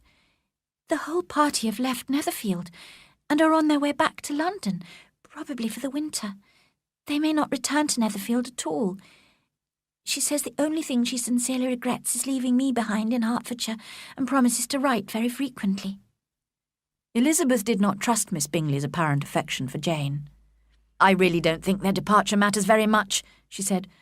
"Mr. Bingley won't be kept in London by his sisters. I'm sure he'll be back at Netherfield soon." "But perhaps he prefers to stay in London, where many of his friends are. But I haven't told you everything yet. Let me read you the part which particularly hurts me. Mr. Darcy is impatient to see his sister, and we confess we are also eager to see her again. Nobody is more beautiful, elegant, or accomplished than Georgiana Darcy. Louisa and I have great affection for her, and hope one day to call her sister. My brother admires her very much. He will have frequent opportunities of seeing her, and although I am his sister, I must say I think he is most capable of winning any woman's heart. What do you think of this, dear Lizzie? Isn't it clear enough? Caroline doesn't wish or expect me to become her sister-in-law. She's convinced of her brother's indifference towards me, and perhaps because she suspects my feelings for him, she, most kindly, warns me that he's very likely to marry someone else. I have a totally different opinion. Miss Bingley sees her brother is in love with you, while she wants him to marry Miss Darcy. We aren't rich enough or grand enough for them, and she is eager to have a family connection with the Darcys, so that it may be easier for her to marry Mr. Darcy. So she follows her brother to London, hoping to keep him there, and tries to persuade you he doesn't care about you. But of course he's in love with you. I really can't agree with you about Caroline. I think she's incapable of deceiving anyone. But Lizzie, my dear sister, even if she's wrong about her brother, and he does care for me, could I be happy in accepting a man whose sisters and friends all wish him to marry someone else? You must decide for yourself, and if you consider it more important to do what his sisters want than to gain the happiness of being his wife, I certainly advise you to refuse him. How can you say that?" said Jane, smiling a little. "You know I wouldn't hesitate, although I'd be sad if they disapproved of me. But oh dear, if he doesn't come back to Netherfield, I'll never have to make the decision." But Elizabeth was sure Mr. Bingley could not be kept away from Jane by his sisters, and soon persuaded Jane to take a more hopeful view of the situation. That day, the Bennets, with Mr. Collins, went to dinner with the Lucas family at Lucas Lodge. Again it was Charlotte who spent most of the evening listening to Mr. Collins. Elizabeth was very relieved, and thanked her friend gratefully for the trouble she was taking. But Charlotte's kindness had a particular aim which Elizabeth was unaware of. Her plan was to encourage Mr. Collins to transfer his attentions to herself. In fact, she was managing so well that when she said good-night to him after dinner, she would have felt sure of success if he had been staying in Hertfordshire for another week. But she did not fully appreciate the fire and independence of his character, which caused him to get up very early the next morning and escape from Longbourn House in a great hurry to reach Lucas Lodge and throw himself at her feet. She did not keep him waiting for an answer, and the happy couple found themselves engaged as quickly as Mr. Collins' long speeches would allow. Charlotte's parents were delighted to agree to the marriage, and Lady Lucas began to work out, with more interest than she had ever felt before, how many more years Mr. Bennet was likely to live. Charlotte herself was quite satisfied. Mr. Collins certainly was neither sensible nor agreeable, but still he would be a husband. She did not think highly of men or of marriage, but she had always intended to marry. Although marriage might not always bring happiness, it was the only honourable way in which a well-educated woman with little income could provide a home for herself. Now 27 and lacking beauty, she felt she was lucky to have found a husband. She knew, however, that Elizabeth, whose friendship she greatly valued, would be astonished and possibly disapproving. So she decided to go to Longbourn House to tell her friend the news herself. Elizabeth was indeed shocked at first, and could not help crying out in surprise. But when Charlotte explained her reasons for accepting Mr. Collins, Elizabeth tried hard to understand. When the rest of the Bennet family heard the news, they were also astonished. Mrs. Bennet was quite horrified, and could not stop complaining bitterly about Charlotte's wickedness, Mr. Collins' stupidity, and Elizabeth's obstinacy. Mr. Bennet was much calmer, only saying he was pleased to discover that Charlotte, whom he used to consider quite sensible, was as foolish as his wife and more foolish than his daughter. That day was Mr. Collins' last at Longbourn, and he left with many speeches of thanks, as well as a promise to return very soon. Mr. Bennet warned him to be careful not to offend his patron by being absent from his duties too often. But Mr. Collins, although extremely grateful for this sign of Mr. Bennet's cousinly affection for him, was naturally eager to return to Hertfordshire to see his future wife. Only 2 weeks later he did in fact come back to stay at Longbourn, but spent most of his time at Lucas Lodge, making arrangements for the wedding. Mrs. Bennet still felt very offended by him, but she was now becoming anxious about something even more important: Mr. Bingley's continued absence. Day after day had passed with no news since the arrival of Caroline Bingley's letter. Elizabeth was now rather worried, and Jane feared the worst. Finally, a second letter arrived from Caroline Bingley, and when Jane read it, she realised that all hope was over. The Bingley family was staying in London for the whole winter, and Georgiana Darcy was a frequent member of their circle. Miss Bingley boasted joyfully of this friendship, and looked forward to her brother's probable marriage to Miss Darcy. Although she was deeply upset, Jane bravely tried to control her feelings. "Do not worry, Lizzie. I shall be able to forget him in a while. I have nothing to complain of, as he made no promises to me. I just thought he cared for me, but I was wrong. Luckily no one is hurt except myself." "My dear Jane," said Elizabeth, "you are too good. You always think the best of everybody. Now I think the worst of most people, and do not see much real value or common sense around me. Mr. Bingley, for example. He may not be intending to hurt you, but misery can be caused by someone being just weak and indecisive. I'm convinced his sisters and his friend Mr. Darcy are trying to influence him against you. Another example is Charlotte. I can't understand how she could agree to marry such a self-important, proud, silly man." "Dear Lizzie," said Jane, "we must respect Charlotte's decision. She may well be happy with Mr. Collins. And as for Mr. Bingley, we shouldn't expect a sociable young man to be so careful of his behaviour. Women often imagine admiration means more than it really does. And men want that to happen." "I prefer to believe that I was mistaken in thinking he cared for me, and that his sisters love him and approve of his wish to marry Miss Darcy. I don't want to think badly of him or his sisters. That would be worse than anything." Elizabeth had to accept Jane's wishes, and from then on, Mr. Bingley's name was seldom mentioned between them. Chapter 6. Elizabeth visits Mr. and Mrs. Collins. The following Monday, Mrs. Bennet had the pleasure of receiving her brother and his wife, who came, as usual, to spend Christmas at Longbourn. Mr. Gardiner was a sensible, gentlemanlike man. The Netherfield ladies would have had difficulty in believing that a man who lived by buying and selling could be so well-mannered and agreeable.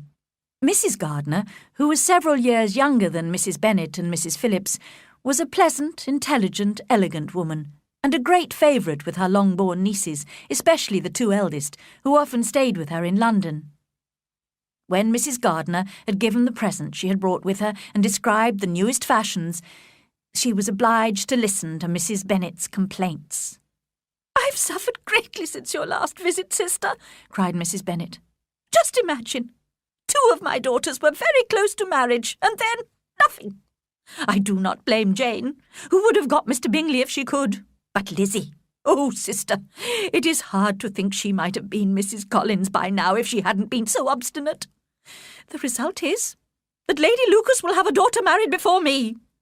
It makes me quite ill to have such a disobedient daughter and such selfish neighbours.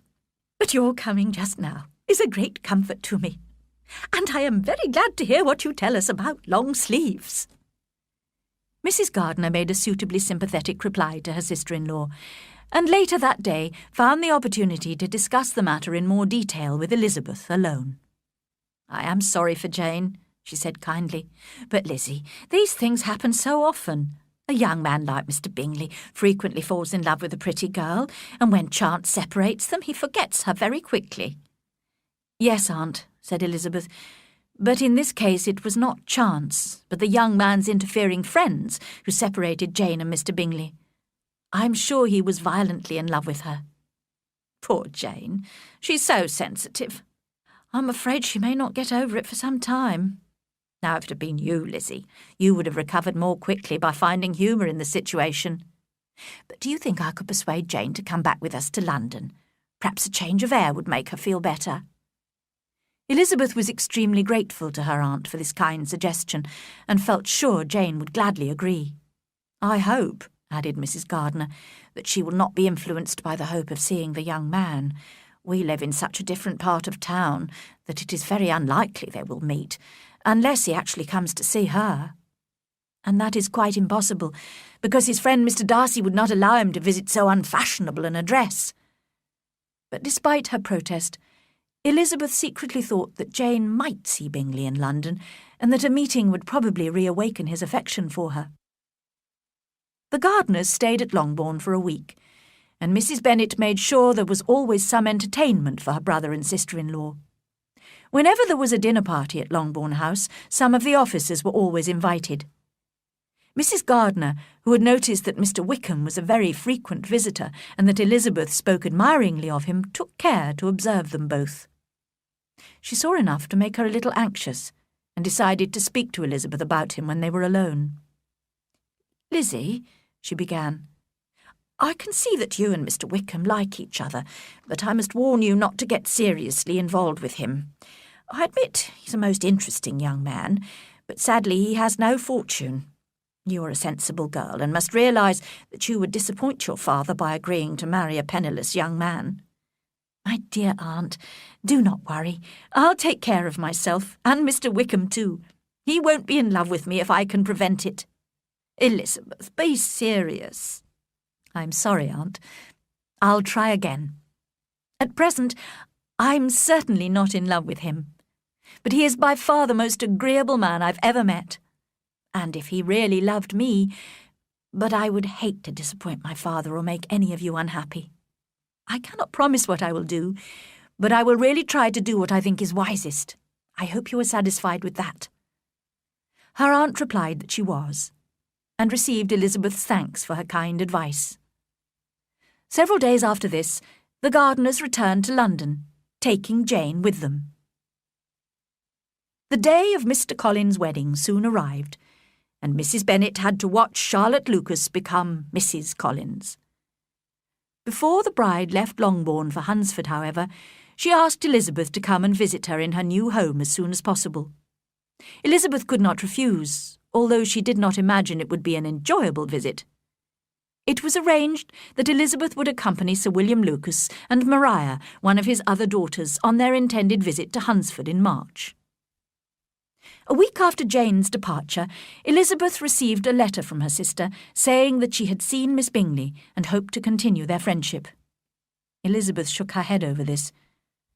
She was not surprised to hear from Jane a few weeks later that Caroline Bingley had made no further attempts to communicate with her former dear friend. Elizabeth was saddened to read of Jane's disappointment, but felt more cheerful when she told herself that Jane would no longer be deceived, by the sister at least. All expectation from the brother was now absolutely over. As a punishment for him, she seriously hoped he would soon marry Mr. Darcy's sister, who, according to Wickham, would make him quickly regret what he had thrown away. At about this time, Elizabeth also received a letter from Mrs. Gardiner asking about Wickham, and she was able to reply quite honestly that there was no danger of her marrying him.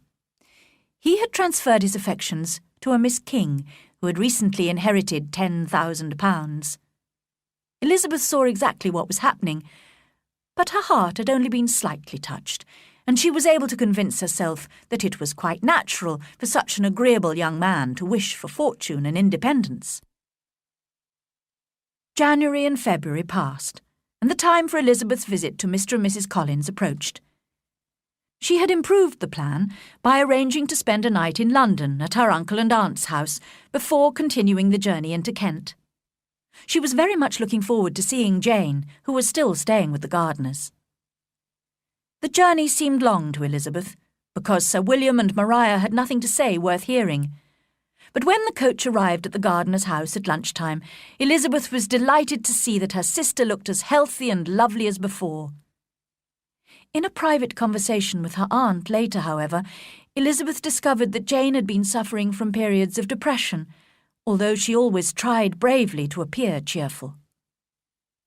The afternoon and evening passed only too quickly, and the next day Elizabeth and the other travellers set off again. When the coach arrived in Hunsford, they were all quite excited to see on one side of the road Lady Catherine's great park, which they had heard so much about. At last, on the other side, they came to the rectory, where they were warmly welcomed by Mr. Collins and Charlotte.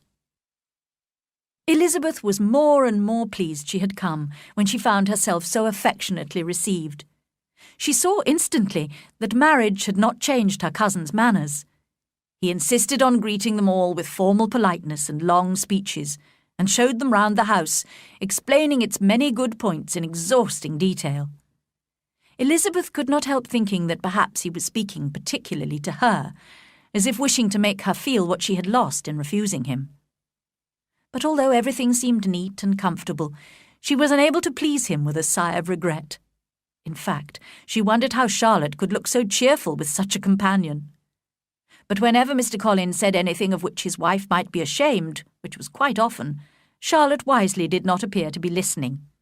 And when Mr. Collins showed them proudly round his garden, in which he himself enjoyed working, Elizabeth admired the serious way in which Charlotte praised gardening as a most healthy exercise, and admitted encouraging her husband to work outdoors as much as possible. Elizabeth had to confess to herself that, surprisingly, Charlotte really appeared to be happy. When Mr. Collins could be forgotten, the house seemed very pleasant and comfortable, and from Charlotte's evident enjoyment of her home, Elizabeth supposed he must often be forgotten. The visitors had only been in the house for a day, when a message came from Lady Catherine, inviting them all to dinner at Rosings Park the next day. Mr. Collins was delighted and congratulated his guests on their good luck. "I confess that I might have expected her ladyship to invite us all to drink tea at Rosings on Sunday," he said, "but to invite the whole party to dinner so soon after your arrival too. What a generous and considerate lady she is." The whole of the rest of that day and the next morning was spent discussing their visit to Rosings. This made Sir William and Maria quite nervous when the moment came to walk across the park and enter the great lady's house. Elizabeth, however, was unimpressed by what she had heard of Lady Catherine and remained calm. She was interested to see that Lady Catherine was a tall, large woman who held herself stiffly and proudly and received her guests with an air of disdain. She spoke loudly and decidedly on every matter, and was clearly convinced of her superiority over other people. Her daughter Anne was completely different, a small, thin, ill-looking lady who spoke very little and only in a whisper. The dinner was very good, and was highly praised by Mr. Collins. His repeated compliments, which Elizabeth thought were embarrassing, appeared to please Lady Catherine very much. After dinner, her ladyship talked continuously, giving her opinions without any fear of contradiction or even comment. She then asked Elizabeth many detailed questions about her education, her sisters, and her father's income. Although Elizabeth considered these questions extremely personal and almost rude, she answered them politely and calmly.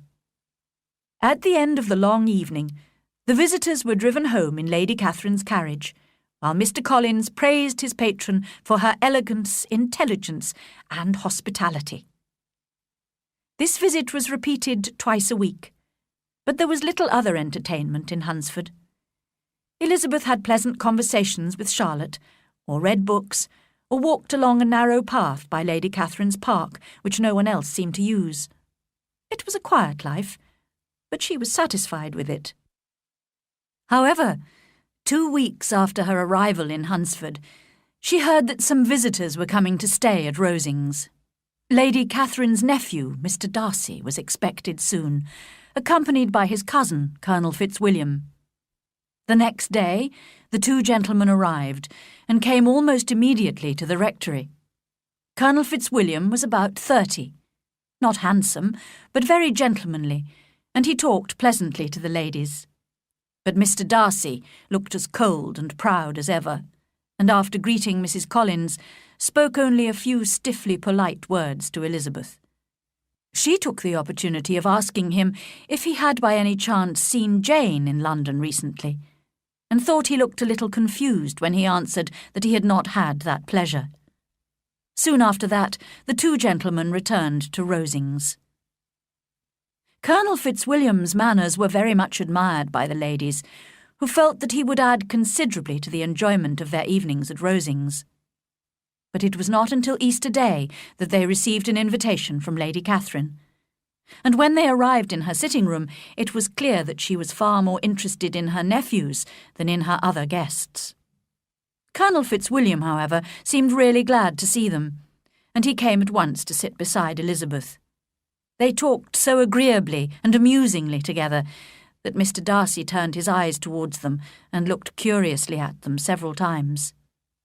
When her ladyship also noticed, she called loudly across the room, "Fitzwilliam, what are you talking about with Miss Bennet?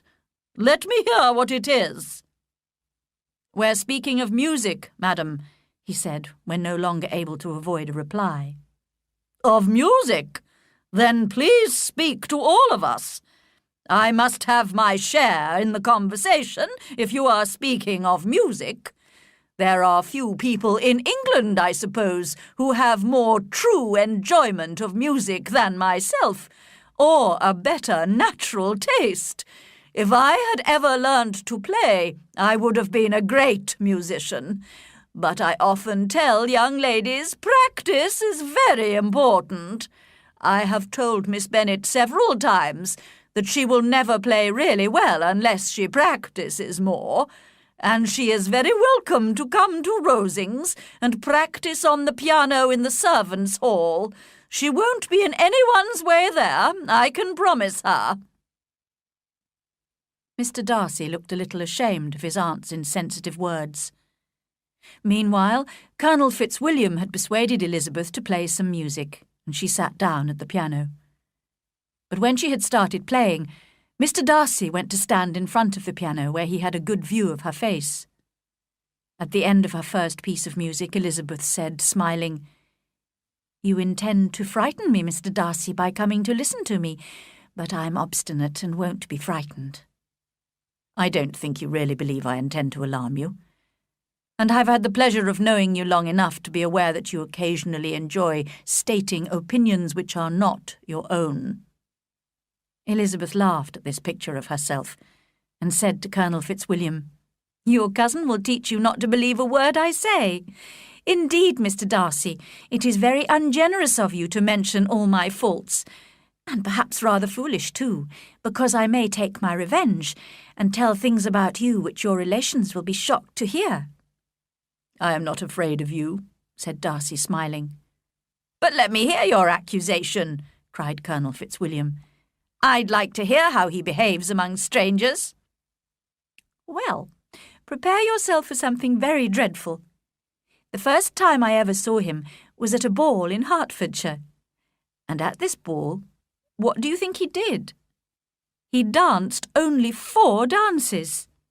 I'm sorry to cause you pain, but that is what happened. He danced only 4 dances, although gentlemen were scarce, and to my certain knowledge, more than one young lady was sitting down waiting for a partner. Mr. Darcy, you must admit it." "I had not, at that time, the honour of knowing anybody at the ball apart from my own group of friends. I should perhaps have asked to be introduced, but I do not like to recommend myself to strangers. I do not find it easy to talk to people I don't know." "You don't want to take the trouble to do it, Darcy, that's why," said Colonel Fitzwilliam. "I cannot play this piano as well as some other women," said Elizabeth, "but I've always assumed it is my own fault, because I don't take the trouble to practice. I know that I am capable of playing as well as anyone." Darcy smiled and said, "You are perfectly right. You have spent your time in a much better way. No one who hears you could imagine any possible improvement. We neither of us perform to strangers." Just then Lady Catherine interrupted them to comment on Elizabeth's playing. "Miss Bennet would play quite well if she had a London teacher. Of course, Anne would have been a delightful performer if her health had allowed her to learn." Elizabeth looked at Darcy to see his reaction to Anne de Bourgh's name. But neither at that moment nor at any other could she observe any sign of love or even interest in his cousin. Lady Catherine continued to give Miss Bennet advice on her playing, but at the request of the gentleman, Elizabeth stayed at the piano for the rest of the evening. Chapter 7. Darcy proposes marriage. Elizabeth was sitting by herself the next morning writing to Jane, while Mrs. Collins and Maria were shopping in the village. She heard the doorbell ring, and knew that meant a visitor had arrived. But she was greatly surprised when Mr. Darcy, and Mr. Darcy only, was shown into the room. He seemed astonished too on finding her alone. "I apologize for disturbing you, Miss Bennet. I understood that all the ladies were at home." "Please don't apologize, Mr. Darcy. I hope Lady Catherine and her daughter are well." "Very well, thank you." He said no more. As he seemed in danger of sinking into total silence, Elizabeth had to think of something to say. She remarked, "How very suddenly you all left Netherfield last November, Mr. Darcy. I hope Mr. Bingley and his sisters were well when you left London?" Perfectly, thank you. That was all the answer he gave. I think I have heard that Mr. Bingley has not much idea of ever returning to Netherfield again. It is probable that he will spend very little of his time there in future. He has many friends elsewhere. Elizabeth did not want to talk any longer about Mr. Bingley, and determined to leave the conversation to Mr. Darcy, she remained silent. He understood and soon began to speak again. Mr. Collins appears very fortunate in his choice of a wife. Yes, indeed. She is one of the few sensible women who would have accepted him, although I'm not sure I consider her marrying Mr. Collins as the wisest thing she ever did. She seems perfectly happy, however, and financially speaking, it's a good marriage. It must be very agreeable to her to be such a short distance from her own family and friends. A short distance, you say? It is nearly 80 kilometres. And what is that? Little more than half a day's journey on a good road. Yes, I call it a very short distance. I would never have said Mrs. Collins lived near her family, cried Elizabeth. That shows how much you are attached to Hertfordshire. Anywhere outside the Longbourn area would, I suppose, seem far away to you. As he spoke, he smiled a little. Perhaps he supposed she was thinking of Jane and Netherfield, thought Elizabeth, and she blushed. Whether the distance seems long or short depends on many circumstances. If the family's income is large enough to pay for frequent journeys, then distance is not a problem. But Mr. and Mrs. Collins will not be able to afford to travel very often, despite their comfortable income. I'm certain my friend does not consider Hunsford near her family. Mr. Darcy moved his chair a little towards her and said, You cannot have a right to such a very strong local attachment. You haven't spent your whole life at Longbourn, I am sure. Elizabeth looked surprised. Experiencing a change of feeling, the gentleman moved his chair away again, took a newspaper from the table, and glancing at it said in a colder voice, Are you pleased with Kent? They discussed Kent calmly and politely for a few minutes, and were then interrupted by Charlotte and Maria, who had returned from the village.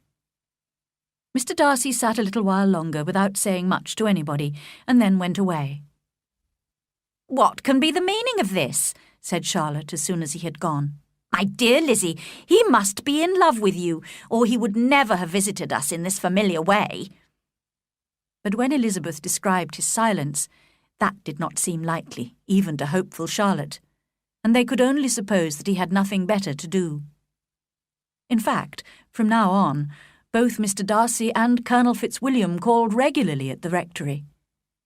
It was obvious that Colonel Fitzwilliam came because he enjoyed talking to the ladies, and Elizabeth was reminded by her own satisfaction in being with him, as well as by his evident admiration of her former favourite, Wickham.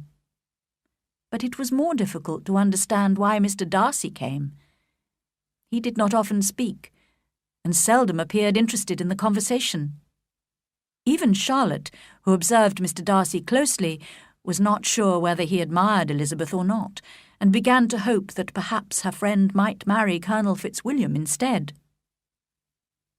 When she took her daily walk along the path bordering the park, Elizabeth met Mr. Darcy unexpectedly more than once. This was the more surprising because she was careful to inform him that it was her favourite walk, so that he could avoid meeting her.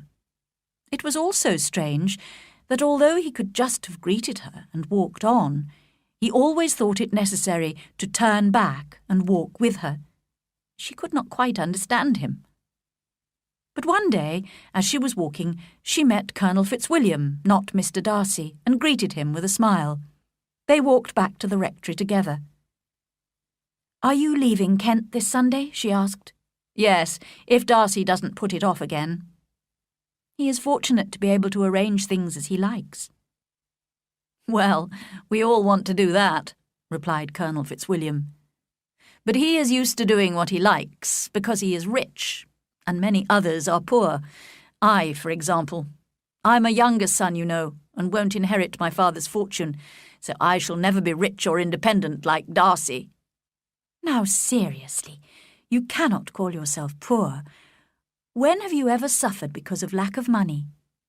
"Well, perhaps I haven't really suffered much yet, but there are difficulties. A younger son doesn't have a free choice when marrying. He cannot afford to marry a girl with no fortune." Elizabeth blushed, thinking that he might mean her, and began to talk of something else.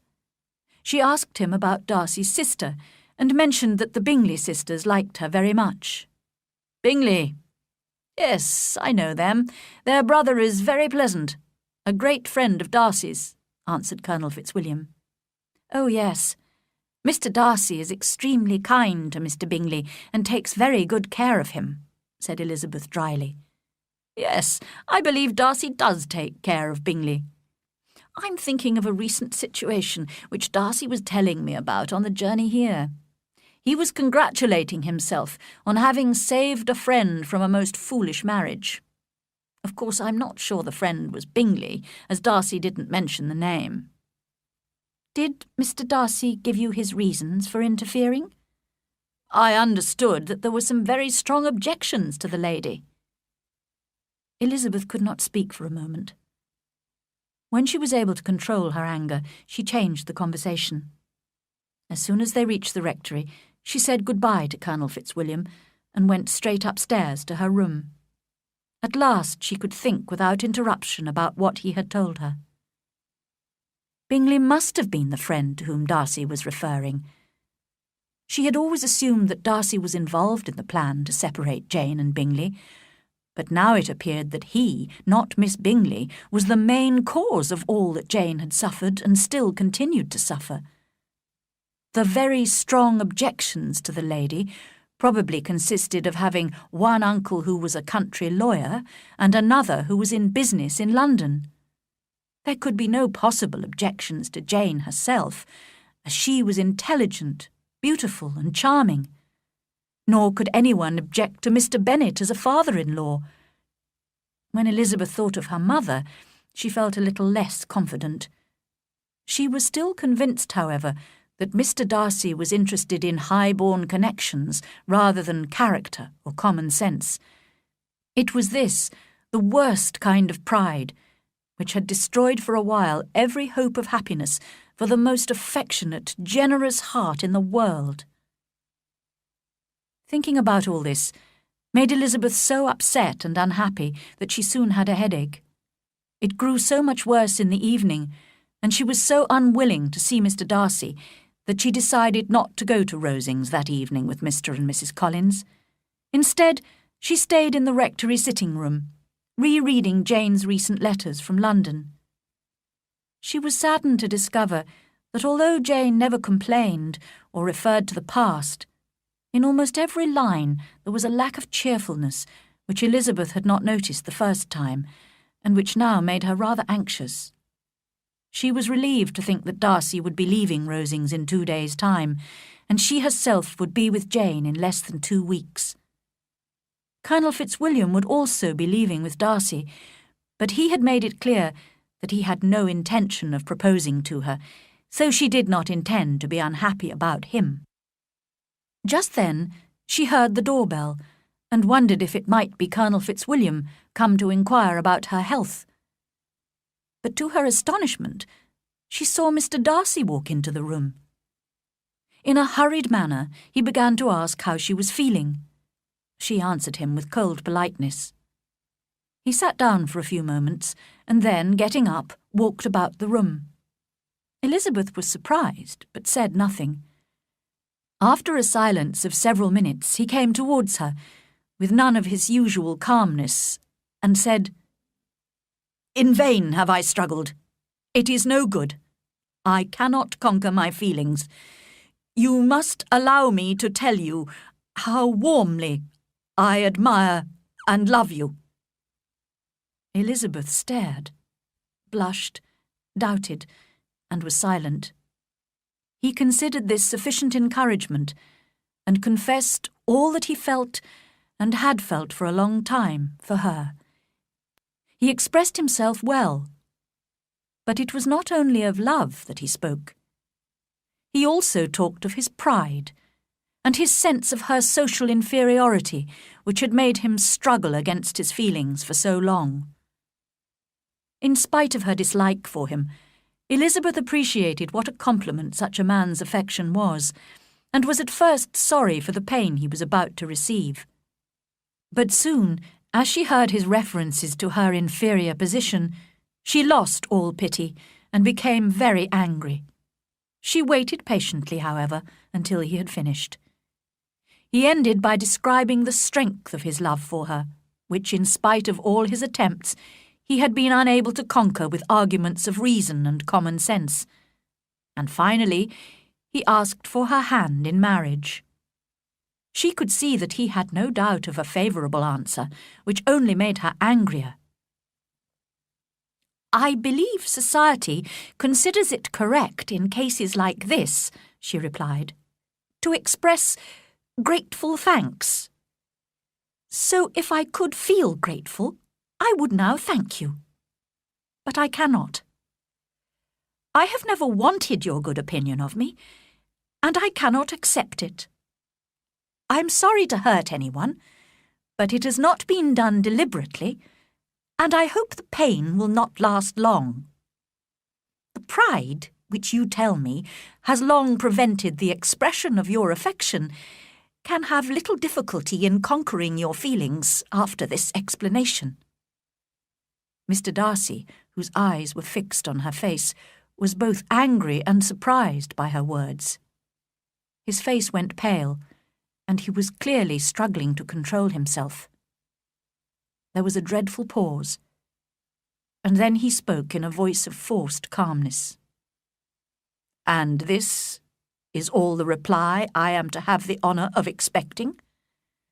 I might, perhaps, wish to be informed why, with so little attempt at politeness, I am rejected."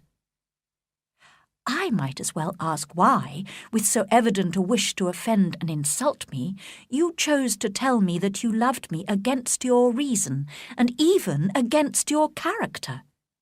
But even if my own feelings towards you had been favourable, do you think anything could tempt me to accept the man who has destroyed, perhaps for ever, the happiness of a most dear sister?"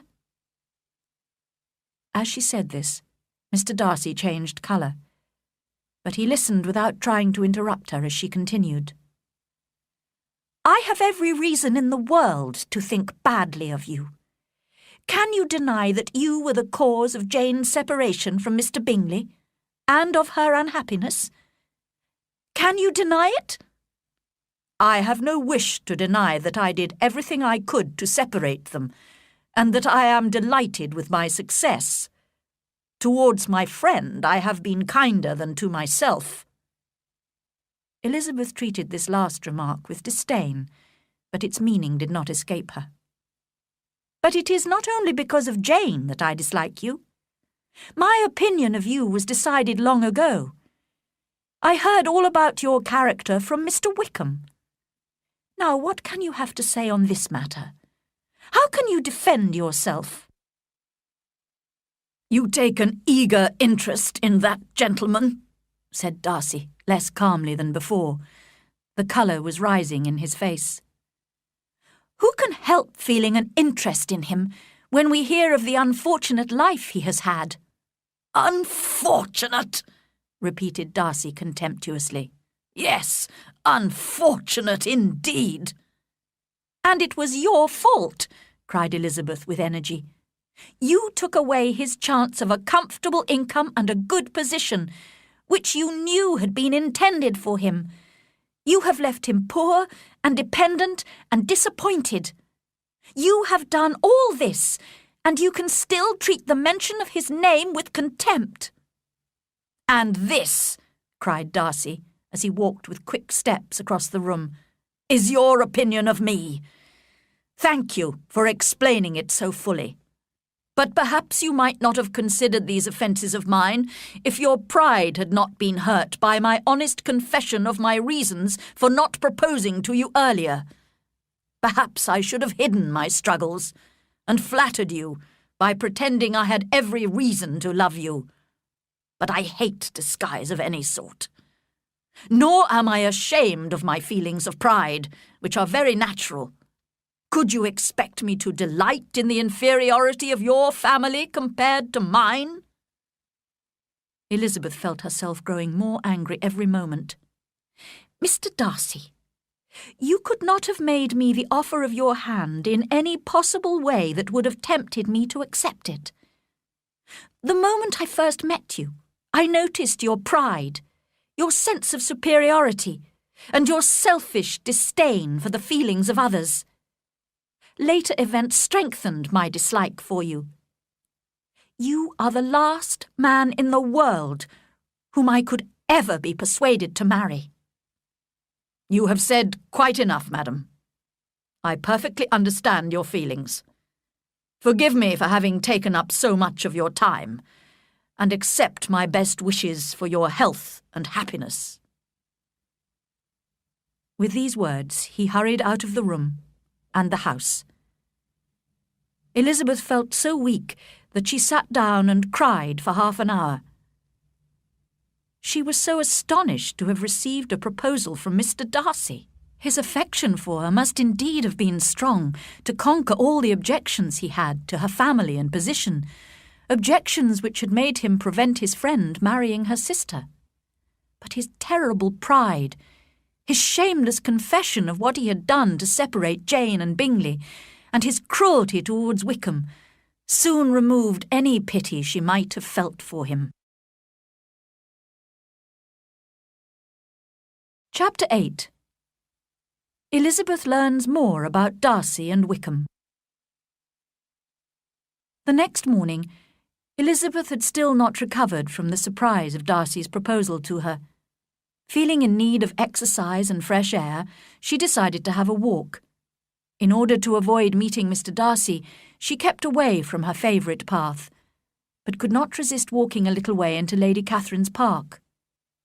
There she was astonished to see Darcy himself approaching her and calling her name. "I have been walking some time in the hope of meeting you," he said. "Will you do me the honour of reading this letter?" And handing her an envelope, he bowed slightly and walked quickly away. With no expectation of pleasure, but with the strongest curiosity, Elizabeth opened the letter and began to read it as she continued her walk alone. "Do not be alarmed, madam, that I shall repeat the offer which so disgusted you last night. I have no intention of mentioning again wishes which, for the happiness of both of us, cannot be too soon forgotten. I would not have written, but justice requires my character to be defended. You accused me last night of two very different offences. The first was that I had separated Mr. Bingley from your sister, in spite of their mutual affection, and the second was that I had destroyed Mr. Wickham's chance of future wealth and happiness, in spite of my father's honourable promises to him. I hope that you will no longer blame me for either of these offences when you have read the explanation which follows. If I am forced to describe feelings which offend you, I can only say I am sorry. I had not been long in Hertfordshire before I noticed that Bingley preferred your elder sister Jane to any other young woman, but I had often seen him in love before, and it wasn't until the Netherfield ball that I realised how serious his attachment was. I was careful to observe your sister closely, and as her manners and appearance were as pleasant and cheerful as ever, I remained convinced that she did not feel strongly about him. I was perhaps deceived by her calmness, and in that case your anger has not been unreasonable, but I sincerely believed that her heart had not been touched.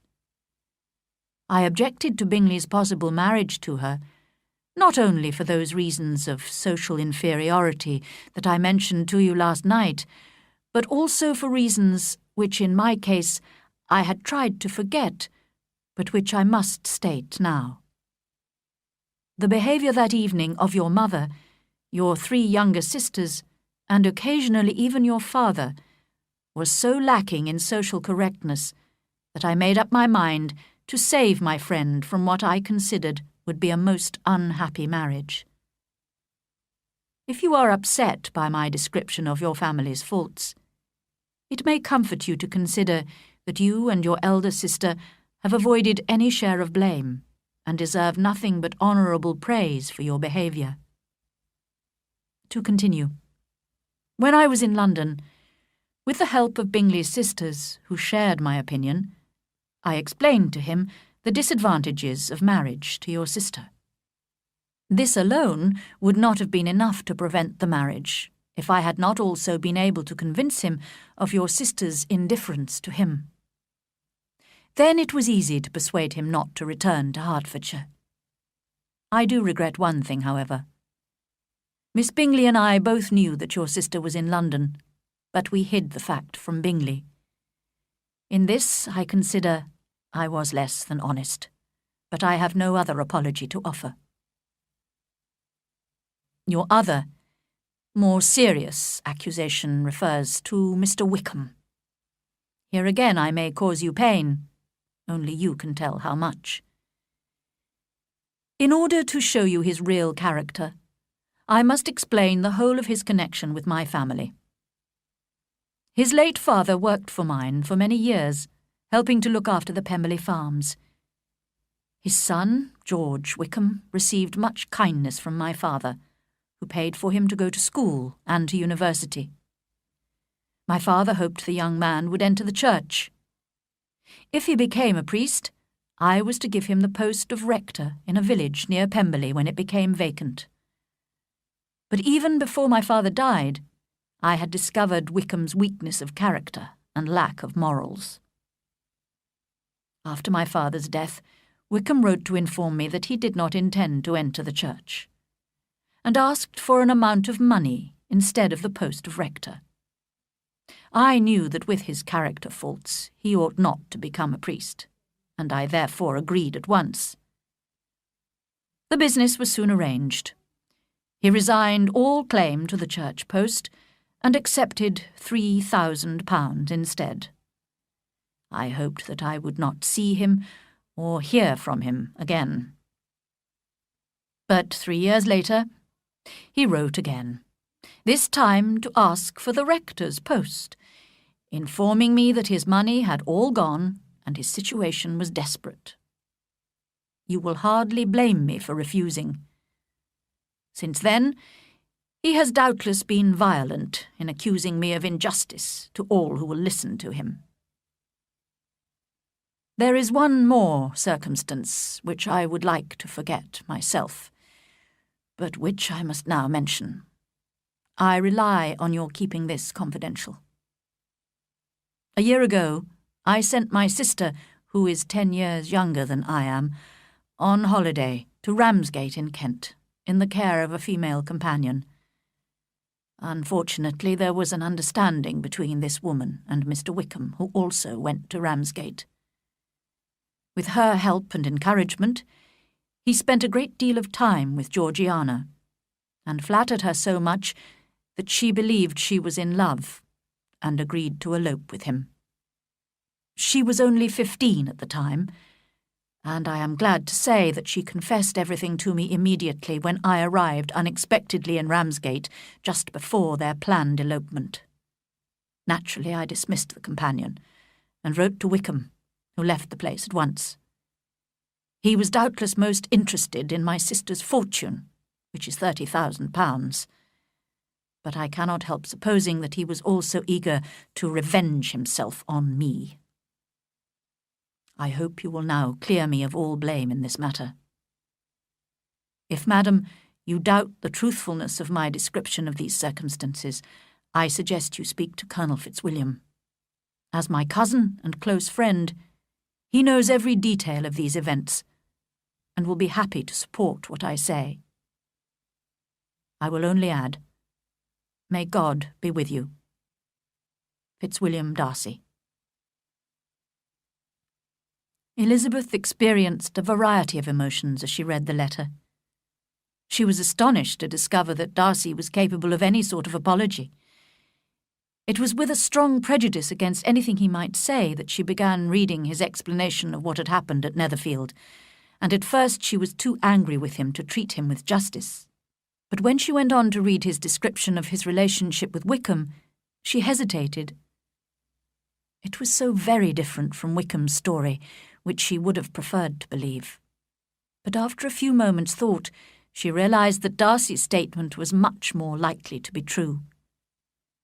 She began to remember several things about Wickham which now appeared strange to her. On the first evening she had met him, he had told the whole story about his lost fortune and the Darcy family to her, a total stranger.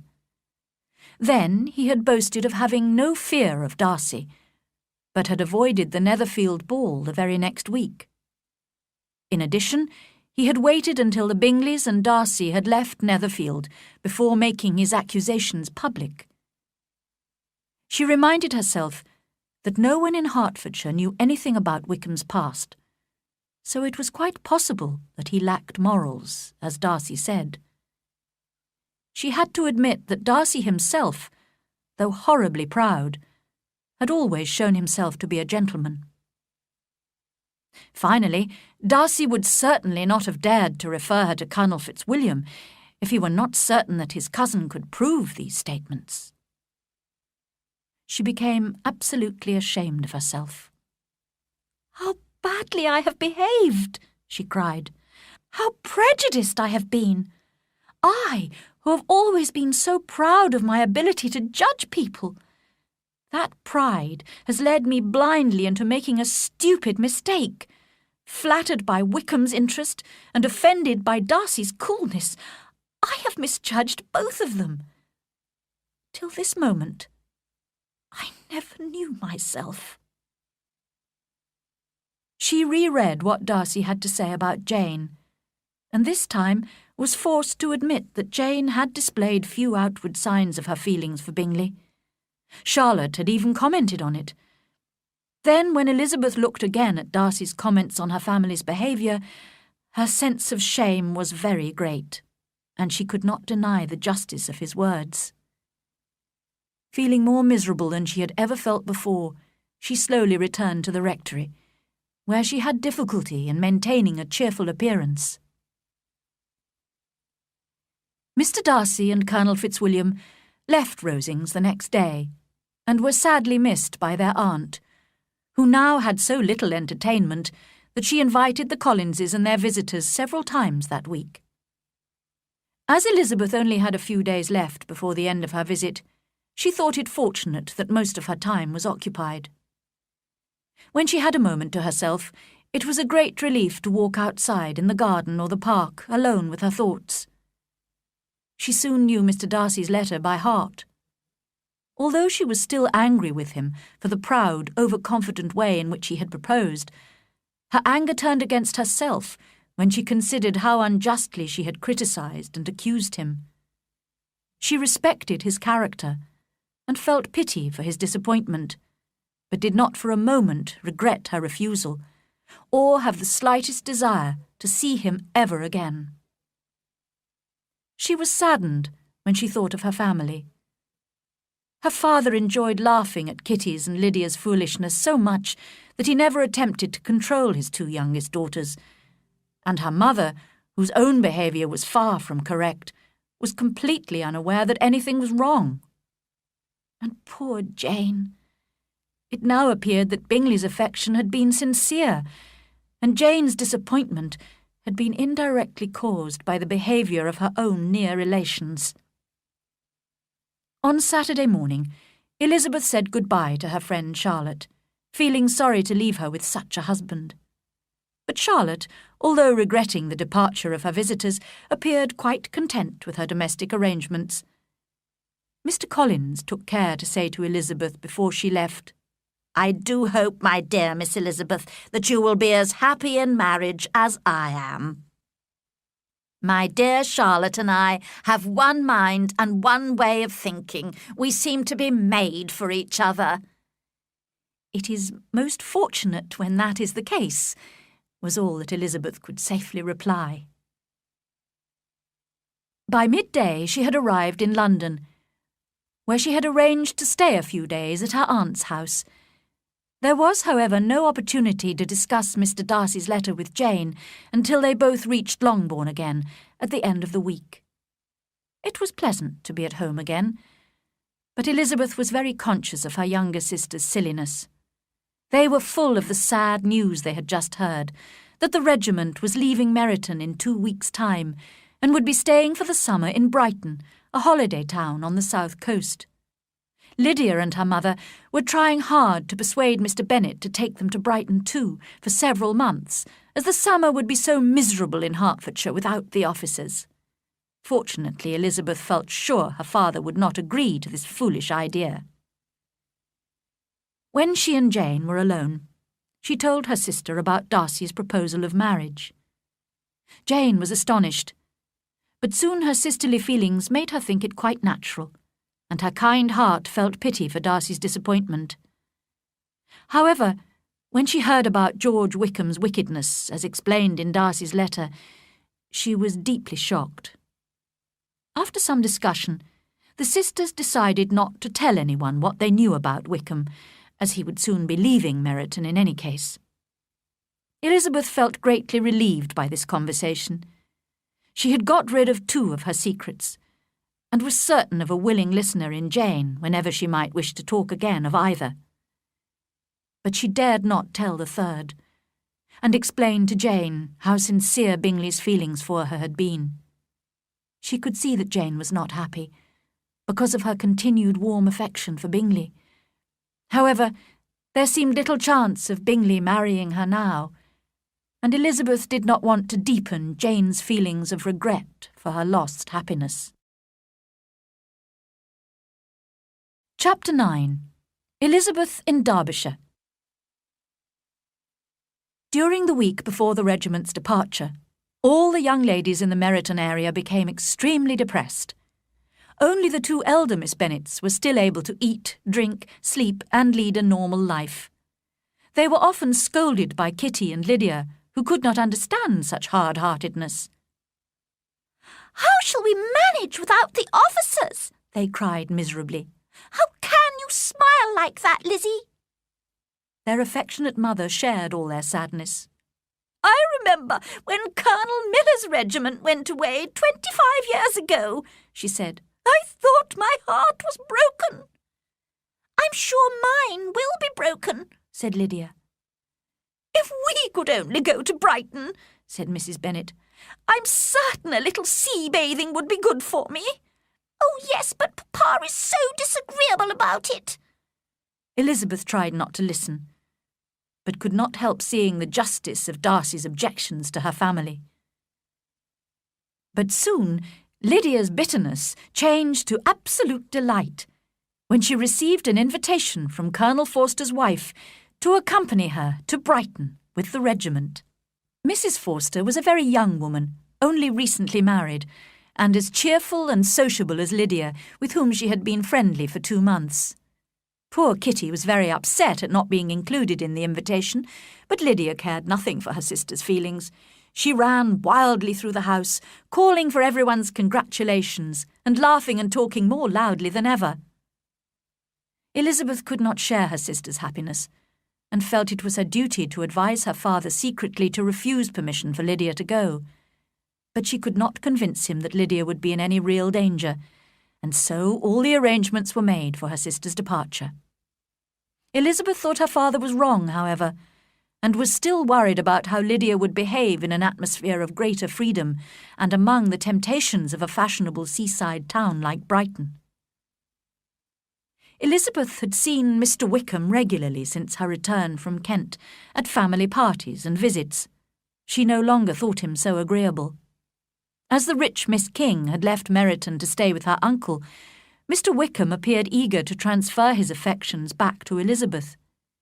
His confidence in his own charm and ability to please annoyed Elizabeth very much, so that when she met him for the last time before the regiment's departure, she spoke quite coldly to him. In reply to a polite question of his about her Hunsford visit, she could not stop herself mentioning her frequent meetings with Mr. Darcy and her favourable opinion of that gentleman's character. Wickham looked a little embarrassed, and made no further attempt to charm Elizabeth. They separated at last with mutual politeness, and possibly a mutual desire never to meet again.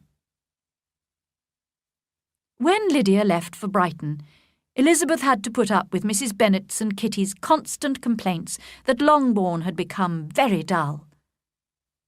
Fortunately, she was able to look forward to a trip which she would soon be taking with Mr. and Mrs. Gardiner.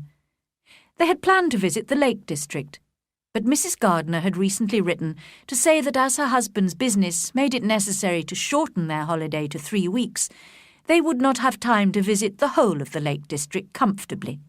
Instead, she suggested visiting Derbyshire, an area with a particularly strong attraction for her, as she had spent a large part of her early life there. Elizabeth was disappointed, but accepted the new plan at once. Although it was impossible to hear of Derbyshire without thinking of Pemberley and its owner, she felt sure she could avoid meeting Mr. Darcy there. 4 weeks later, Mr. and Mrs. Gardiner arrived at Longbourn, where they had arranged to leave their children in Jane's care. The next day they set out with Elizabeth on their journey. The 3 of them made excellent travelling companions, sharing an intelligent interest in the people and places they saw on their way, and a strong affection for each other. After visiting Oxford, Blenheim, Warwick, Kenilworth, and Birmingham, they arrived in Derbyshire, and decided to stay in the small town of Lambton, where Mrs. Gardiner had lived before her marriage. Elizabeth discovered that Mr. Darcy's house, Pemberley, was only 8 kilometres away from Lambton. "I often used to go to Pemberley when I was younger," said Mrs. Gardiner. "Wouldn't you like to see it, Lizzie? We could go tomorrow. It's a beautiful place. Wickham spent his youth there, you know." I am rather tired of large country houses, Aunt," said Elizabeth, forced to pretend. How dreadful it would be to meet Mr. Darcy while viewing his house. But when she asked a servant at the hotel 1 or 2 careful questions that evening, she was told that Mr. Darcy was not at home at the moment. Greatly relieved, she felt able to agree to her aunt's suggestion when it was repeated the next morning, and Mr. Gardiner ordered a carriage immediately. In a short time, they entered the gates of Pemberley Park and drove through an extensive and beautiful wood.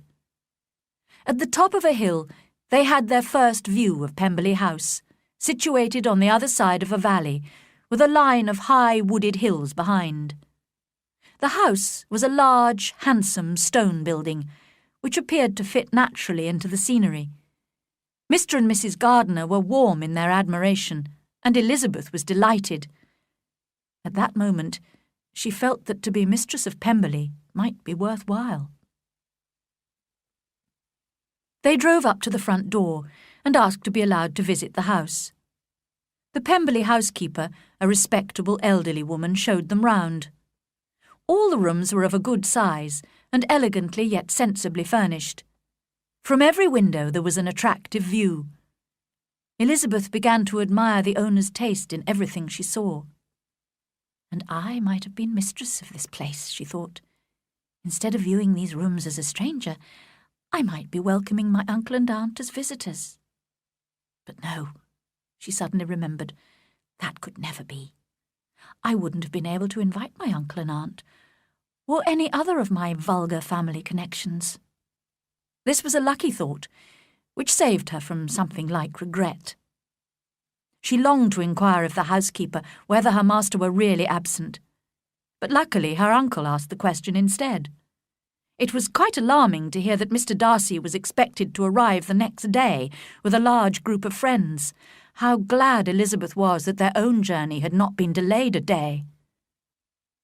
Mr. and Mrs. Gardiner were enjoying their conversation with the housekeeper, who seemed content to talk about her master. "Mr. Darcy is a very handsome gentleman, as you will see from the painting upstairs. His sister is most attractive too, and so accomplished. She plays and sings the whole day. My master has just sent a new piano from London for her. He's such a kind brother. He'll do anything for Miss Georgiana." "Does Mr. Darcy spend much time at Pemberley?" asked Mr. Gardiner.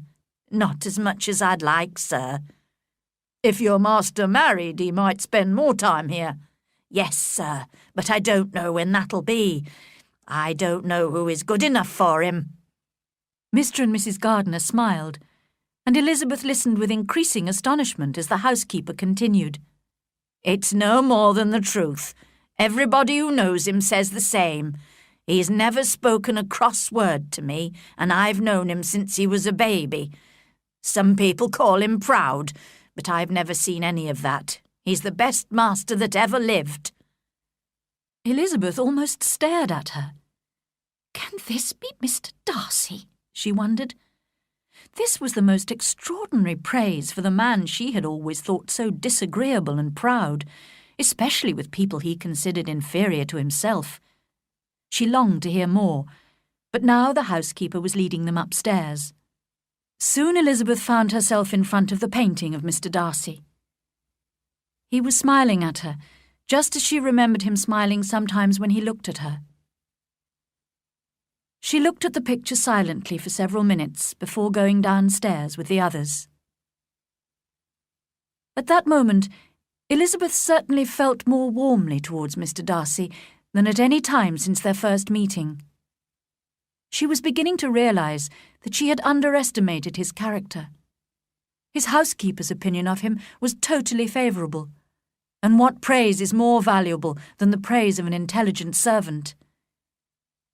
As she stood in front of his picture, she gratefully remembered the warmth of his feelings for her, and began to forget the way in which he had expressed them. As they had now seen all the rooms which were open to the public, the housekeeper called the gardener, who was going to show them the park and gardens.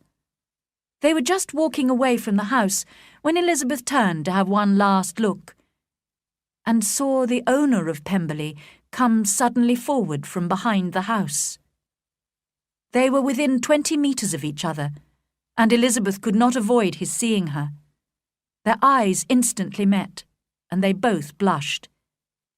He appeared very surprised, but recovering quickly, approached and spoke to Elizabeth, if not calmly, at least with perfect politeness. Astonished and confused, she received his greetings with embarrassment. Soon he could find no more to say, and left her to return to the house. Mr. and Mrs. Gardner, who had been watching from a distance, expressed their admiration of his appearance, but Elizabeth could only think of her feelings. How unfortunate that she had come! She blushed again. It might seem as if she had planned this meeting with him, and his behaviour was so different. Never before had she heard him speak so politely and so gently. What could it mean? Her head full of these thoughts, she joined her uncle and aunt in their walk through the gardens. They were walking slowly beside an attractive stream when they noticed Mr. Darcy coming towards them. This time Elizabeth was able to control herself better, and she returned his greetings politely. She hid a smile when he asked her to do him the honour of introducing him to her friends, as she felt sure he was not expecting the well-mannered gardeners to be some of her low-born relations.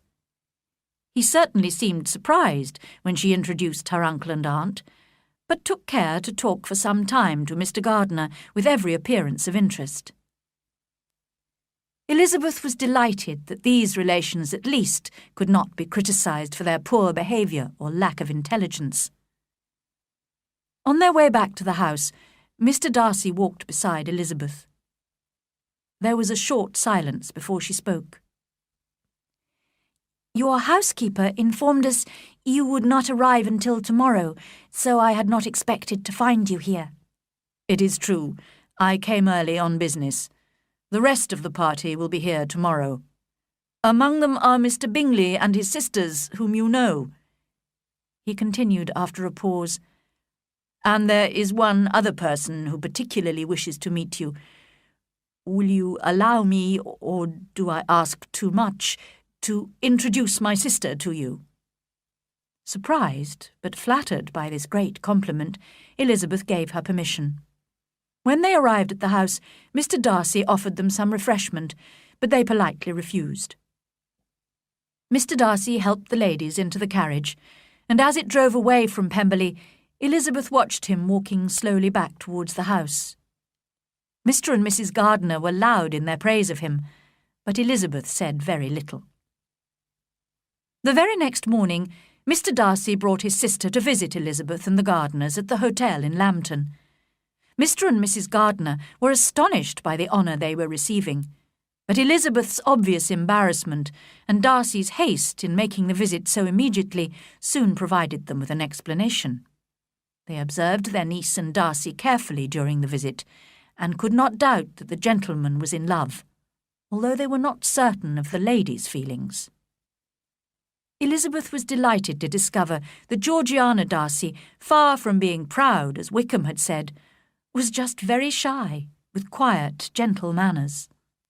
It was clear that she greatly admired her brother, and had every intention of liking Miss Bennet, as Darcy had spoken of her so favourably.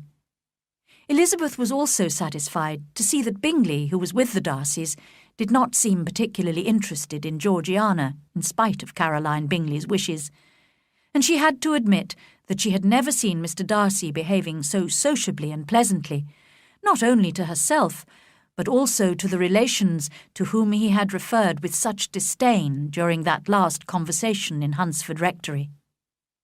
Elizabeth herself was more than usually anxious to make herself agreeable to everybody, and she succeeded, because Bingley was ready, Georgiana was eager, and Darcy determined to be pleased. Miss Darcy, encouraged by her brother, invited Elizabeth and the Gardiners to dinner at Pemberley in 2 days' time, and when this invitation had been accepted, the Darcys and Mr. Bingley left, with many warm expressions of politeness on both sides.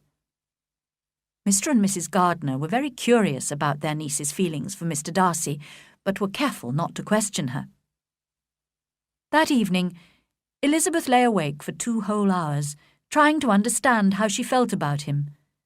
She now thought of him with respect and a certain admiration, and was deeply grateful to him, not only for having once loved her, but for still loving her enough to forgive her bitter rejection of him, as well as all her unjust accusations. The change she had noticed, in a man who was once so proud, must be caused by his love for her. Now, since she was almost sure that if she wanted, she could encourage him to propose to her again, she only had to decide how far she wished to be involved in his future happiness, in which she already felt a real interest. Chapter 10.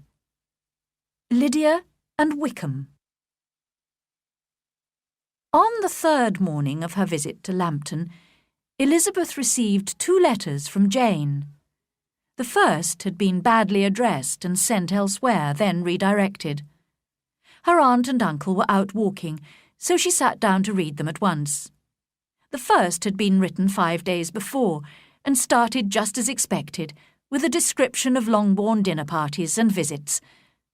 But the second half of this letter was dated a day later, and was evidently written in a great hurry. This is what it said. Since writing the above, dear Lizzie, something most unexpected and serious has happened, but I do not wish to alarm you. We are all well. It concerns poor Lydia.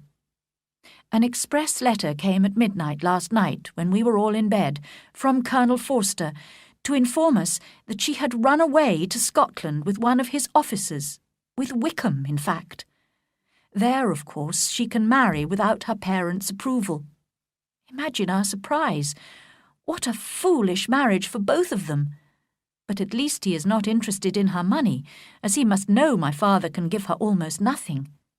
Kitty admits that she knew about Lydia's attachment to Wickham from Lydia's letters. Our poor mother is very upset. I must finish now, as I cannot stay away from her for long. I hope you can read this. I hardly know what I have written.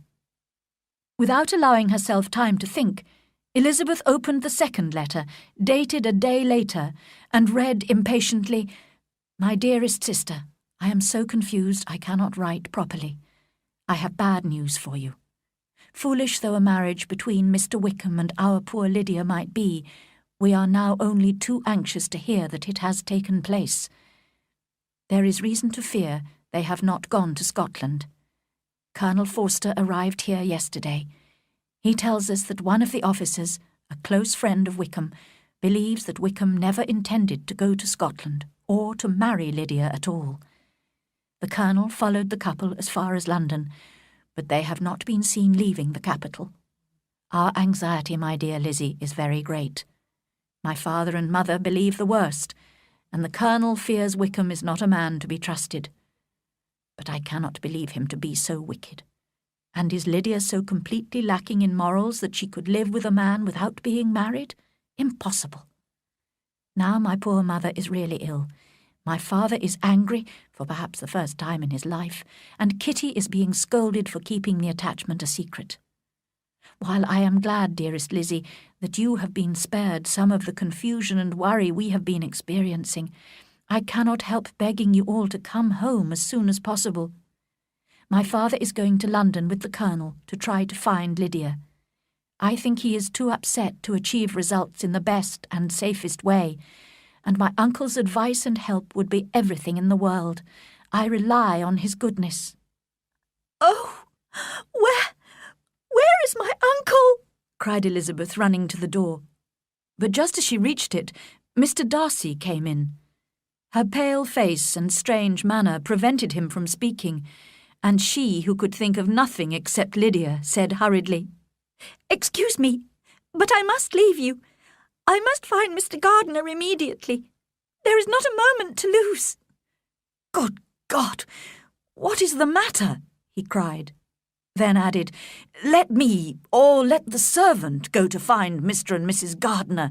You are not well enough. You cannot go yourself." Elizabeth hesitated, but her legs were trembling and she realized he was right. After giving the servant her message, she sat down, looking so ill that Darcy could not leave her, or stop himself, saying gently, "Let me call someone to look after you. Shall I get you a glass of wine? You are very ill." "No, thank you," she replied. "I am quite well. I am only upset by some dreadful news I've just received from Longbourn."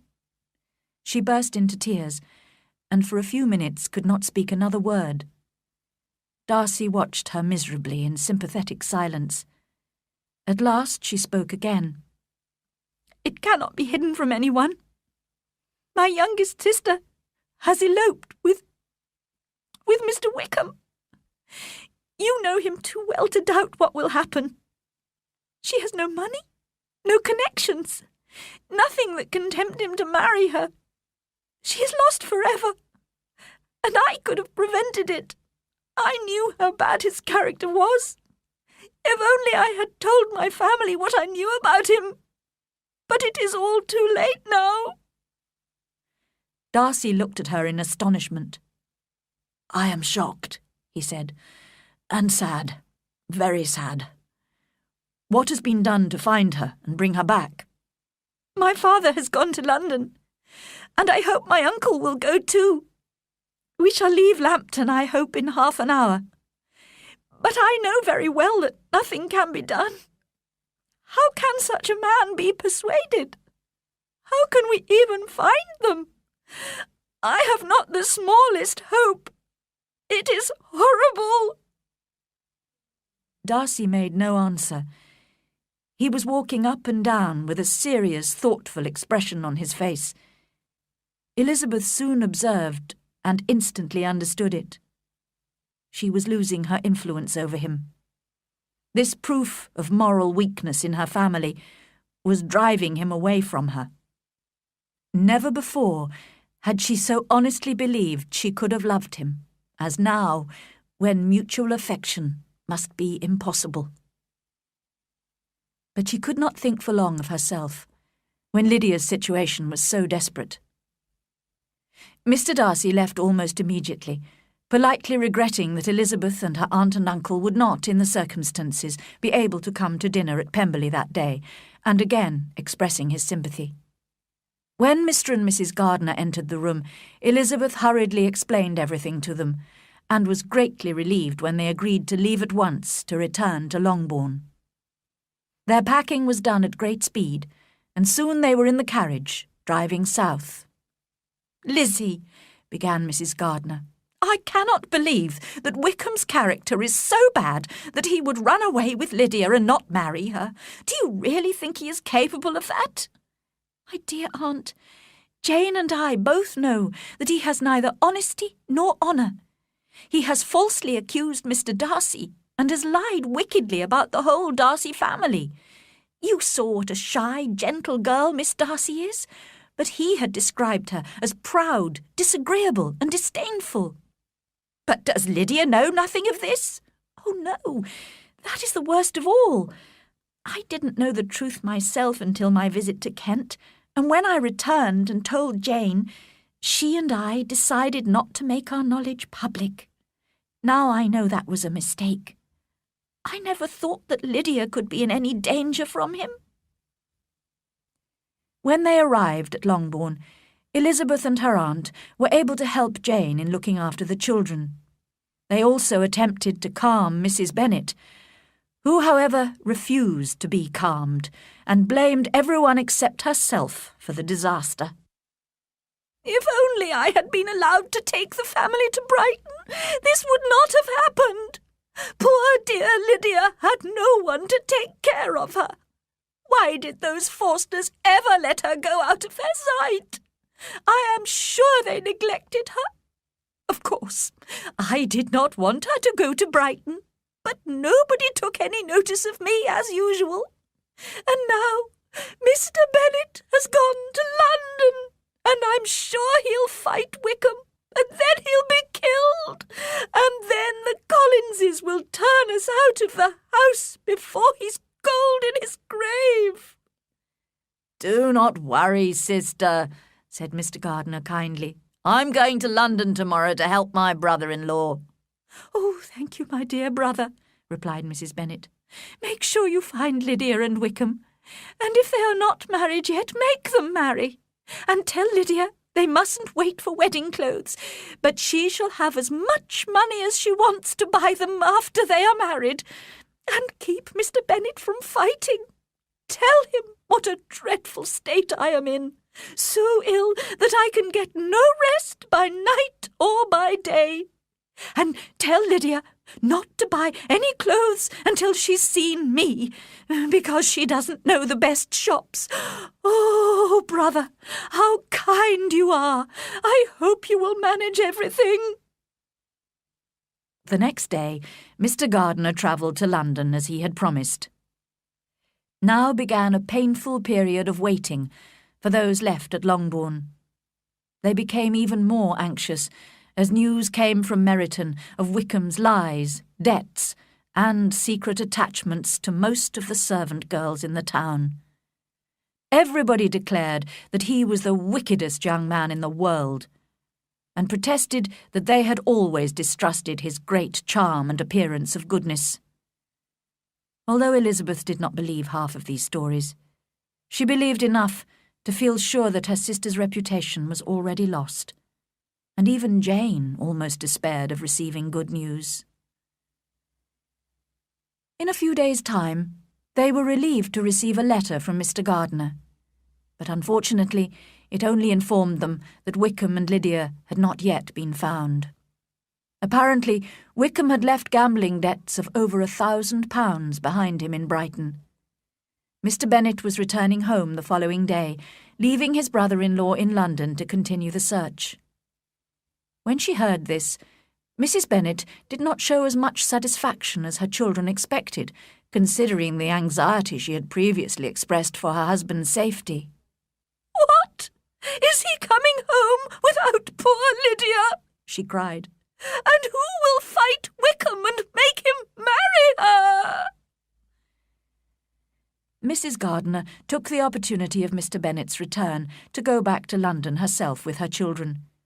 She was still longing to know how Elizabeth's relationship with Darcy had developed, but Elizabeth had not once mentioned his name, so her aunt did not dare to ask any direct questions. When Mr. Bennet arrived home, he appeared as calm as ever, but in a conversation with Elizabeth, he admitted that he felt to blame for Lydia's elopement. "I know I should have had more control over her," he said. "And Lizzie, you were right. I should never have let her go to Brighton."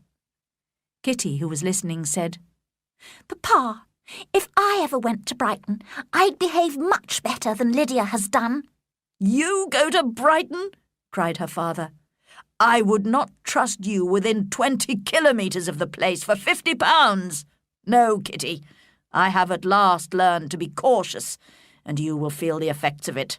No officer may ever enter the house again, or even pass through the village, and balls will be absolutely forbidden unless you dance only with your sisters. Kitty, taking these threats seriously, began to cry. Well, well, said he, don't make yourself unhappy.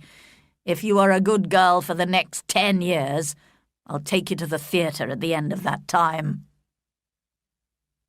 2 days later, the news for which they had all been waiting so anxiously arrived. Mr. Gardiner's letter informed them that Wickham and Lydia had been found, but that they were not married. However, certain financial arrangements had been made with Wickham. Mr. Bennet was asked to pay Lydia £100 a year, as well as arranging for her to inherit her equal share of the £5,000 which the Bennet girls would inherit after their parents' death.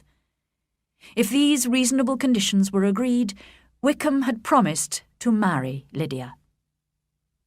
At first, Elizabeth and Jane were delighted that their sister's reputation would be saved through marriage, even to such a man as Wickham.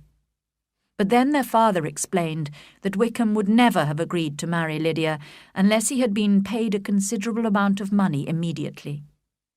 They began to worry that it would be difficult to repay Mr. Gardiner, who must have bribed Wickham in this way.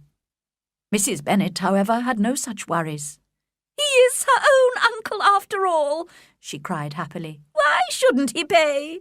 My dear, dear Lydia, married at 16. How I long to see her, and dear Wickham too. But the wedding clothes! I'll write to my sister-in-law about them at once. I'm so happy. In a short time I'll have a daughter married. Oh, Mrs. Wickham, how well it sounds! Now that Lydia was going to be married, Elizabeth greatly regretted telling Darcy of her fears for her sister. But even if Lydia had been married in the most honourable way, it was extremely unlikely that Mr. Darcy would wish to connect himself with a family in which there was a close relationship with Wickham, the man he most justly disliked. She could not expect him to go on caring for her, as she felt certain he had done when they met in Derbyshire. But now that she was sure he could not love her, she was convinced they could have been happy together. He seemed to be exactly the man who would have suited her. They could have usefully influenced each other. His mind might have been softened, and his manners improved by her sociability, and she might have learnt from his greater judgment and knowledge of the world. But no such relationship could now teach an admiring world what happiness in marriage was really like. Instead, Wickham would marry Lydia, with little chance of happiness for either of them. Mr. and Mrs. Gardiner had arranged for Lydia to be married quietly in London from their house. At first, Mr. Bennet had refused to allow his youngest daughter ever to enter his house again, but eventually Jane and Elizabeth persuaded him to receive Lydia and her husband after the wedding. It would only be a short visit, as almost immediately she and Wickham would be moving north to Newcastle, where he had accepted a new army post. When the carriage containing the young couple arrived at Longbourn House, the two elder Bennet sisters were shocked to see how unashamed Lydia was. She entered the house laughing and joking, and asked all her sisters to congratulate her. Wickham was no more embarrassed than she was, and spoke to everyone in his usual flattering, agreeable manner. They seemed to have no idea of the anxiety they had caused by their shameless and wicked behaviour. Elizabeth was quite disgusted by their relaxed, confident appearance, and determined not to show any interest when Lydia insisted on describing every detail of her wedding day. She could not help reacting with astonishment, however, when Lydia let slip the name of Mr. Darcy. He had apparently been present at the ceremony. Why would Mr. Darcy, Elizabeth wondered, attend the wedding of two people he must hold in the greatest contempt? She could not discover the reason from Lydia, who suddenly remembered it was supposed to be a secret, and she could not rest without knowing the truth. So she hurriedly sent a note to her aunt in London, asking urgently for an explanation. Chapter 11. Bingley returns to Netherfield. Elizabeth had the satisfaction of receiving a reply from her aunt in the shortest time possible. She sat down eagerly to read it. My dear niece, I must confess I am astonished by your request for information about Mr. Darcy's share in arranging Lydia's marriage. I assumed that you would know all about it. Your uncle is as surprised as I am. But if you are really innocent and ignorant, I must tell you all the details. On the day I returned to London from Longbourn, your uncle had a most unexpected visitor. Mr. Darcy came to tell us he had discovered where your sister and Wickham were staying. The reason he gave for wanting to help was his belief that he was to blame for not making Wickham's worthlessness more public, and that therefore it was his duty to assist us in every possible way. If he had another motive, I am sure it would be just as honourable. He knew that Wickham had a close friend in London, a woman who had once been companion to Miss Darcy and had been dismissed for some reason. So Mr. Darcy found this woman and bribed her to give him Wickham's present address. He went to see Wickham and insisted on seeing Lydia, hoping to persuade her to return to her family. However, Lydia told him she only cared for Wickham and had no intention of leaving him, whether he married her or not. Wickham privately told Mr. Darcy that he had left the regiment because of his gambling debts, not because he intended to marry Lydia, and that he was still hoping to find and marry a woman of fortune in order to have a comfortable income. It was clearly necessary to persuade him to marry Lydia as soon as possible, and Mr. Darcy had several meetings with Wickham to arrange financial matters with him. Finally, Mr. Darcy was able to visit your uncle, as I have said, to explain the whole business, and to insist that he alone should be responsible for paying Wickham the promised amount. Your uncle argued with him for a long time, but our visitor was so obstinate that Mr. Gardiner eventually had to agree. I think, Lizzie, that obstinacy is Mr. Darcy's real fault, rather than any of the other faults of which he has been accused. He paid Wickham several £1,000s for past debts and future expenses, and attended the wedding to make a final payment. And in spite of Mr. Darcy's declared motives, my dear Lizzie, you may be sure that your uncle would never have given in if we had not assumed that Mr. Darcy had another interest in the matter. Will you be very angry with me, my dear Lizzie, if I take this opportunity of saying how much I like him? His behaviour to us has always been as agreeable as when we were in Derbyshire. I think that if he marries the right woman, his wife may teach him to become more sociable. Please forgive me if I have assumed too much, or at least do not punish me by not inviting me to Pemberley. I shall never be happy until I have been all the way round the park. But I must go to my children now. Yours very sincerely, M. Gardiner. Elizabeth read this letter with a mixture of pleasure and pain. Mr. Darcy had thought so little of his pride that he had spent considerable time, effort, and money on two people for whom he must feel the greatest disdain. He had even had to bargain with Wickham.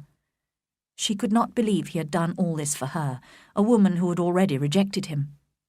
But the fact remained that she and her family owed him everything. How bitterly she now regretted criticising and mocking him in the past. She was ashamed of herself, but she was proud of him, proud that in a matter of honour he had been able to conquer his own pride. She was even rather pleased, if a little regretful, that her aunt and uncle had felt sure that there was mutual affection between Mr. Darcy and herself. Mrs. Bennet was quite depressed when Lydia and Wickham left Longbourn to travel north to Newcastle. But soon Mrs. Phillips brought the happy news that Mr. Bingley was expected to return to Netherfield in a day or two, and Mrs. Bennet became very excited. She made preparations to invite him to dinner and counted the days that must pass before she could send the invitation. However, on only the third morning after his arrival, she caught sight of him from her bedroom window riding towards Longbourn House with another gentleman, also on horseback. "Girls, quickly!" she cried. "Mr. Bingley is coming! And who's that with him? It must be Mr. Darcy, that tall, proud man. Well, as he is Mr. Bingley's friend, we must be polite to him, but I must say I hate the sight of him." Both Jane and Elizabeth felt uncomfortable and sympathised with each other. Jane was nervous about meeting Bingley again and determined not to show her feelings. Elizabeth was uneasy at the thought of seeing Darcy, as she was the only one who knew how much the whole family owed him in spite of their general dislike of him. She was astonished that he had come to see her, and for a moment she allowed herself to hope that his affection and wishes might still be the same. She was disappointed, however, by the visit. Mr. Darcy said scarcely anything to her, and appeared more thoughtful and less anxious to please than in Derbyshire. She wondered bitterly why he had come. In addition, she was highly embarrassed by her mother's behaviour. With flattering smiles, Mrs. Bennet concentrated all her conversation on Mr. Bingley, while throwing the occasional unpleasant remark in Mr. Darcy's direction. The only positive effect of the gentleman's visit was the way in which Jane's charm and beauty appeared to excite Mr. Bingley's admiration all over again, which Elizabeth was relieved and delighted to see. The Bennet family did not see the two gentlemen again until Tuesday, when they came to dinner at Longbourn. It was a great pleasure to Elizabeth to watch Bingley sitting beside Jane and talking happily to her, but this was the only enjoyment she gained from the party. Mr. Darcy was unfortunately sitting a long way from her, next to Mrs. Bennet. Elizabeth could see how seldom they spoke to each other, and how cold and formal their behaviour to each other was. She would have given anything to be able to tell him that his kindness was appreciated by at least one of the family. All through the long dinner, she desperately hoped there would be an opportunity for her to have some real conversation with him later. But the evening passed without any more than a short exchange of politeness between them, and Elizabeth lost all hope of immediate happiness. 2 days after this, Mr. Bingley called at Longbourn House again. This time he was alone, as Mr. Darcy had gone to London. He sat with the ladies for over an hour, talking cheerfully and agreeably to them. He came the next morning, and again in the evening. Mrs. Bennet took every opportunity to leave him alone with Jane, by calling her other daughters out of the room for some reason or other. She was hoping to encourage him to propose, but in spite of her efforts, Bingley remained charming and agreeable and unattached. But on the third day, Bingley came in the morning to go shooting with Mr. Bennet. He stayed for lunch, and was still there in the evening. And when Elizabeth entered the sitting-room unexpectedly, to her surprise, she saw Jane and Bingley standing close together near the fire. They turned hurriedly when they heard her, and moved awkwardly away from each other. Bingley whispered something to Jane, and ran out of the room. Jane could not keep her secret from her sister, and kissing her cried, "I am the happiest creature in the world. Oh, Lizzie, I do not deserve this. Why isn't everybody as happy as I am?" Elizabeth congratulated her sister most warmly and sincerely. At last, she thought, the end of all Mr. Darcy's anxious advice, the end of all Caroline Bingley's lies and plans, the happiest, wisest, most reasonable end. "I must go and tell my mother," continued Jane, "as he has just gone to ask my father's permission. Oh, Lizzie, what happiness!" It was a joyful evening for all of them. Jane looked more beautiful than ever, and Bingley was clearly very much in love. Mrs. Bennet could not say enough to describe her delight, although she talked of nothing else all evening, and Mr. Bennet was evidently very pleased. Before the two eldest sisters went to bed that night, Elizabeth listened willingly to Jane's long description of Bingley's good qualities. At the end, Jane added, "Oh, Lizzie, if only I could see you as happy as I am. If only there were another man like Bingley for you." "Dear Jane, I can never be as happy as you, because I'm not as good as you. No, let me find my own husband. Perhaps if I'm very lucky, I may meet another Mr. Collins one day." The engagement was not kept a secret for very long. Mrs. Bennet whispered the news to Mrs. Phillips, who told all her neighbours in Meryton. Everybody soon agreed that the Bennets were the luckiest family in the world, although only a few weeks before, when Lydia had run away, they had been considered the most unfortunate. Chapter 12. Elizabeth and Darcy. One morning, about a week after Bingley had proposed to Jane, a carriage arrived outside Longbourn House. Elizabeth, Kitty, and their mother were in the sitting-room, when suddenly the door was thrown open and their visitor entered. It was Lady Catherine de Bourgh. They were all extremely astonished. Mrs. Bennet, flattered to have such an important visitor, received her with great politeness. After sitting for a moment in silence, Lady Catherine said very stiffly to Elizabeth, "I hope you are well, Miss Bennet. That lady, I suppose, is your mother, and that, I suppose, is one of your sisters." Elizabeth replied that she was correct in thinking so. Lady Catherine rose and said, "I would like to have a walk in your garden, Miss Bennet, if you would accompany me." "Oh, go, my dear," cried Mrs. Bennet. "Show her ladyship the different walks. I'm sure she will like them." As they passed through the hall, Lady Catherine opened the doors into the different rooms, looked in, and declared them to be reasonable-looking rooms. They went into the garden in silence. Elizabeth was determined to make no effort at conversation with a woman who was being more than usually rude and disagreeable. Lady Catherine began speaking when she was sure they were alone.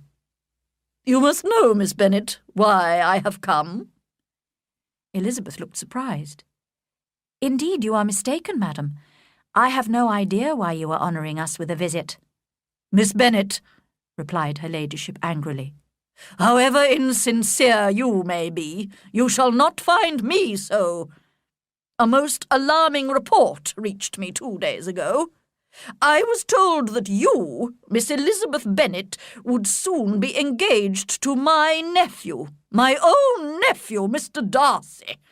Although I knew it must be a shameful lie, and I would not offend him by supposing it to be possible, I decided at once to come here to let you know my feelings."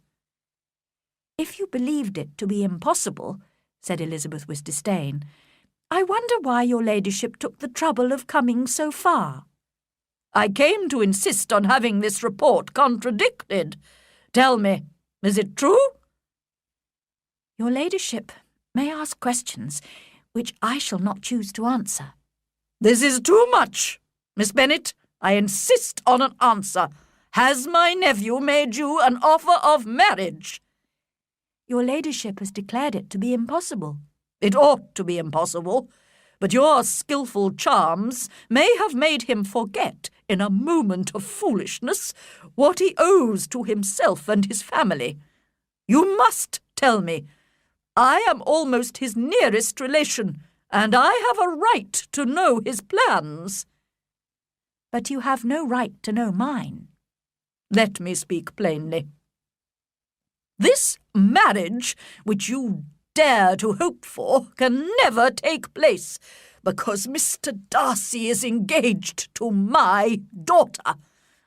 His mother and I planned their marriage when they were still children.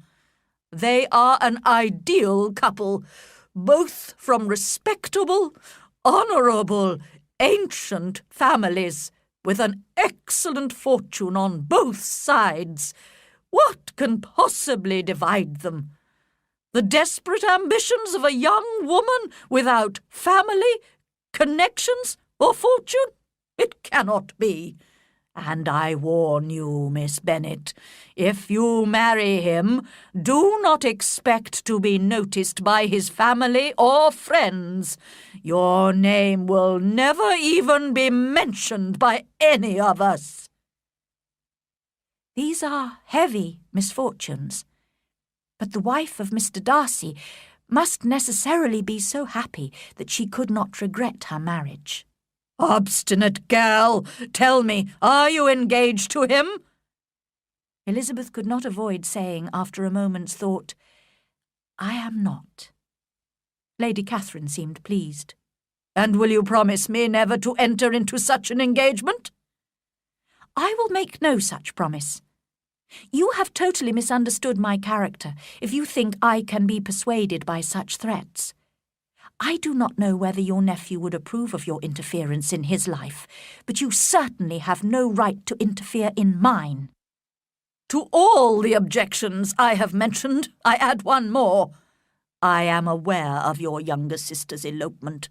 Is such a girl to be my nephew's sister-in-law and bring shame on the ancient name of Darcy? You can now have nothing more to say, Elizabeth said coldly. You have insulted me in every possible way. She rose and started walking back to the house. Lady Catherine also rose and walked with her. Unfeeling, selfish girl, so you are determined to have him? I have not said that. I am only determined to do what, in my opinion, will bring me happiness without reference to you. Do not imagine, Miss Bennet, that you will ever achieve your ambition. When they arrived at her carriage, she added, I send no compliments to your mother. You do not deserve such politeness. I am most seriously displeased. Elizabeth did not answer and entered the house, while Lady Catherine drove away in her carriage.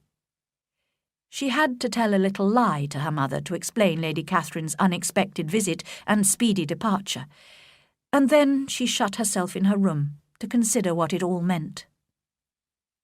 Perhaps the Collinses had imagined, after the news of Jane's engagement to Bingley, that Darcy might marry her. They must have told Lady Catherine, who had made a special journey to Longbourn in order to break off this supposed engagement. Elizabeth began to feel depressed. If, as seemed likely, Lady Catherine now went straight to London to talk to her nephew, she might easily convince him of the inferiority of Elizabeth's social position. He would probably feel that his aunt's objections, which to Elizabeth appeared laughably weak, contained much common sense. In that case, he might make up his mind not to marry her under any circumstances, and to keep away from Longbourn altogether. The next morning, Mr. Bennet called Elizabeth into the library. In his hand he had a letter which he had just received. Lizzie, I did not know I had 2 daughters about to be married. I congratulate you on a very important conquest. Elizabeth blushed, thinking that Darcy himself had written. You seem to know what I mean, but I think even you will not be able to guess your admirer's name. This letter is from Mr. Collins, and he first congratulates me on Jane's engagement, of which the gossiping Lucases have told him. Apparently the Lucases also think that my daughter Elizabeth might soon be marrying one of the great gentlemen in the country, Mr. Darcy, in fact. Now, Lizzie, I think I have surprised you. Could he have chosen anyone we know as a more unlikely husband for you? Mr. Darcy, who never praises, only criticises women, and who probably never looked at you in his life. What an admirable choice! Elizabeth tried to share her father's amusement, but had never appreciated his humour so little. He goes on to say that when he dutifully gave this news to her ladyship, she made many objections, and stated that she would never agree to the marriage. He kindly gives us this information, he says, to prevent his cousin Elizabeth and her admirer from rushing into a marriage not approved by their families. Well, Lizzie, what do you think of that? I do enjoy Mr. Collins's letters, and I am delighted the Lucases thought of Mr. Darcy. His perfect indifference to you and your strong dislike of him make it so extremely amusing. Don't you agree? Elizabeth had great difficulty in pretending to be amused by the letter.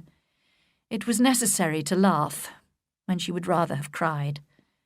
Her father had most cruelly hurt her by speaking of Darcy's indifference, and she began to wonder whether perhaps instead of his seeing too little, she might have imagined too much.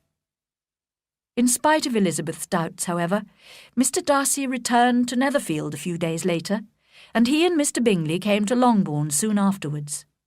Bingley suggested they should all go for a walk, and while he and Jane concentrated on their own private conversation some distance away, Elizabeth found herself alone with Mr. Darcy. Taking a deep breath, she said bravely, "Mr. Darcy, I can no longer stop myself from thanking you for your extraordinary kindness to my poor sister. If the rest of my family knew of it, they would add their grateful thanks to mine." "I had hoped to keep it a secret," he answered. "But if you must thank me, let it be for yourself alone. I shall not attempt to deny that wishing to give happiness to you was one of my reasons for helping your sister. But your family owe me nothing. Much as I respect them, I believe I thought only of you." Elizabeth was too embarrassed to say a word. After a short pause, he added, "You are too generous to play with my feelings. If you still feel as you did last April, tell me so at once. My affections and wishes are unchanged, but one word from you will prevent me from ever mentioning them again." Elizabeth forced herself to speak, and immediately, though hesitatingly, gave him to understand that her feelings had changed so considerably since that time that she was now grateful and pleased to accept his proposal. When Darcy heard this, he was probably happier than he had ever been before, and he expressed himself as warmly and sensibly as a man violently in love can. They walked on, without noticing in which direction. There was so much to be thought and felt and said. She soon learnt that his aunt had indeed seen him in London after her disappointing visit to Longbourn, but unluckily for her ladyship, her critical comments and description of her conversation with Elizabeth produced exactly the opposite result to what she had intended. "It taught me to hope," Darcy explained, "as I had hardly ever allowed myself to hope before. I knew that if you had decided never to marry me, you would have admitted it to Lady Catherine openly and honestly." Elizabeth blushed and laughed as she replied, "Yes, you have experienced my honesty. After scolding you so rudely to your face, I was obviously quite capable of criticising you to all your relations." "I certainly deserved all your accusations. As an only son, I was brought up to be selfish and proud, and to consider myself superior to others. I would have continued like that, if you, dearest, loveliest Elizabeth, had not taught me a lesson. I owe you a great deal for that." "And how soon I thought better of you when I read the letter you sent me. When I realised your description of events must be true, all my prejudices against you were removed." They talked of their unexpected meeting at Pemberley, which had renewed their interest in each other, of Georgiana Darcy's immediate liking for Elizabeth, and of the engagement between Jane and Bingley. "I guessed," smiled Elizabeth, "that you had given your permission for their marriage." "My permission? No. But I must admit I confessed to Bingley that I had made a mistake in supposing that your sister was indifferent to him, and I encouraged him to return to Netherfield to see if she still cared for him. I am delighted to hear of their engagement. He will be one of the happiest men in the world when he marries your sister." Only I shall be happier than him, when I am fortunate enough to marry you." Their conversation continued in this way, until they suddenly became aware of the lateness of the hour. They returned to Longbourn House, where they separated. That evening, Elizabeth could not help telling Jane her news. However, she almost regretted doing so when she saw the astonishment on Jane's face. At first, Jane could not believe that her sister was engaged to a man she had so disliked, and she wondered if Elizabeth could really be happy with him. But when she had been convinced by Elizabeth's explanations and promises, she was delighted, and congratulated her sister with all her heart. The next day, Mr. Darcy came to ask Mr. Bennet officially for Elizabeth's hand in marriage. Mr. Bennet also had to be persuaded that his favourite daughter could really be happy with such a proud, disdainful man. Only Mrs. Bennet did not need to be convinced, although she was, most unusually, speechless with shock when she heard the news. When she recovered a little, she cried, "My sweetest Lizzie, how rich you will be! What jewels, what carriages you will have! Mr. Darcy, such a charming man, so handsome, so tall. I am so sorry I disliked him before. 10,000 a year! Oh, my dear Lizzie!" During the weeks of her engagement, Elizabeth was glad to see that all her family were beginning to appreciate Mr. Darcy's good qualities. Determined to protect him from her mother's overfamiliarity, she was relieved to see that Mrs. Bennet respected her future son-in-law too much to say more than a few words to him. In spite of this, Elizabeth looked happily forward to the time when she and Darcy would leave Longbourn and move to all the comfort and elegance of their own home at Pemberley. Mrs. Bennet was a happy mother indeed on the day when she got rid of her two most deserving daughters. It may be guessed with what delighted pride she afterwards visited Mrs. Bingley and talked of Mrs. Darcy. Mr. Bennet missed his second daughter very much and greatly enjoyed going to Pemberley to visit her. Mr. Bingley and Jane stayed only a year at Netherfield, before buying a large house in the north, only 50 kilometres from Pemberley. In this way, the two sisters were permitted their dearest wish and were able to visit each other frequently. Mary was the only sister who remained at home, as Kitty spent most of her time with her two elder sisters, which greatly improved her behaviour, character, and intelligence. Lydia and Wickham were always moving from one place to another in search of cheap rooms, and always spending more than they should. His affection for her soon became indifference, while hers for him lasted a little longer. They were not too proud to ask Lydia's sisters for financial help during every crisis, and Elizabeth and Jane both sent them regular gifts of money to pay their bills. Caroline Bingley was deeply offended by Darcy's marriage, but she did not show her bitterness, and was always extremely polite to Elizabeth. Georgiana Darcy, on the other hand, became greatly attached to Elizabeth and had the highest opinion of her. Lady Catherine, however, was so rude about Elizabeth to her nephew that he broke off communication completely with her for a time. In the end, Elizabeth persuaded him to forgive his aunt, who eventually forgot her pride enough to visit them at Pemberley. There remained a close relationship between the Darcys and the Gardiners. Darcy and Elizabeth were both warmly grateful to the two people who, by inviting her to Derbyshire and taking her to visit Pemberley, had brought them together.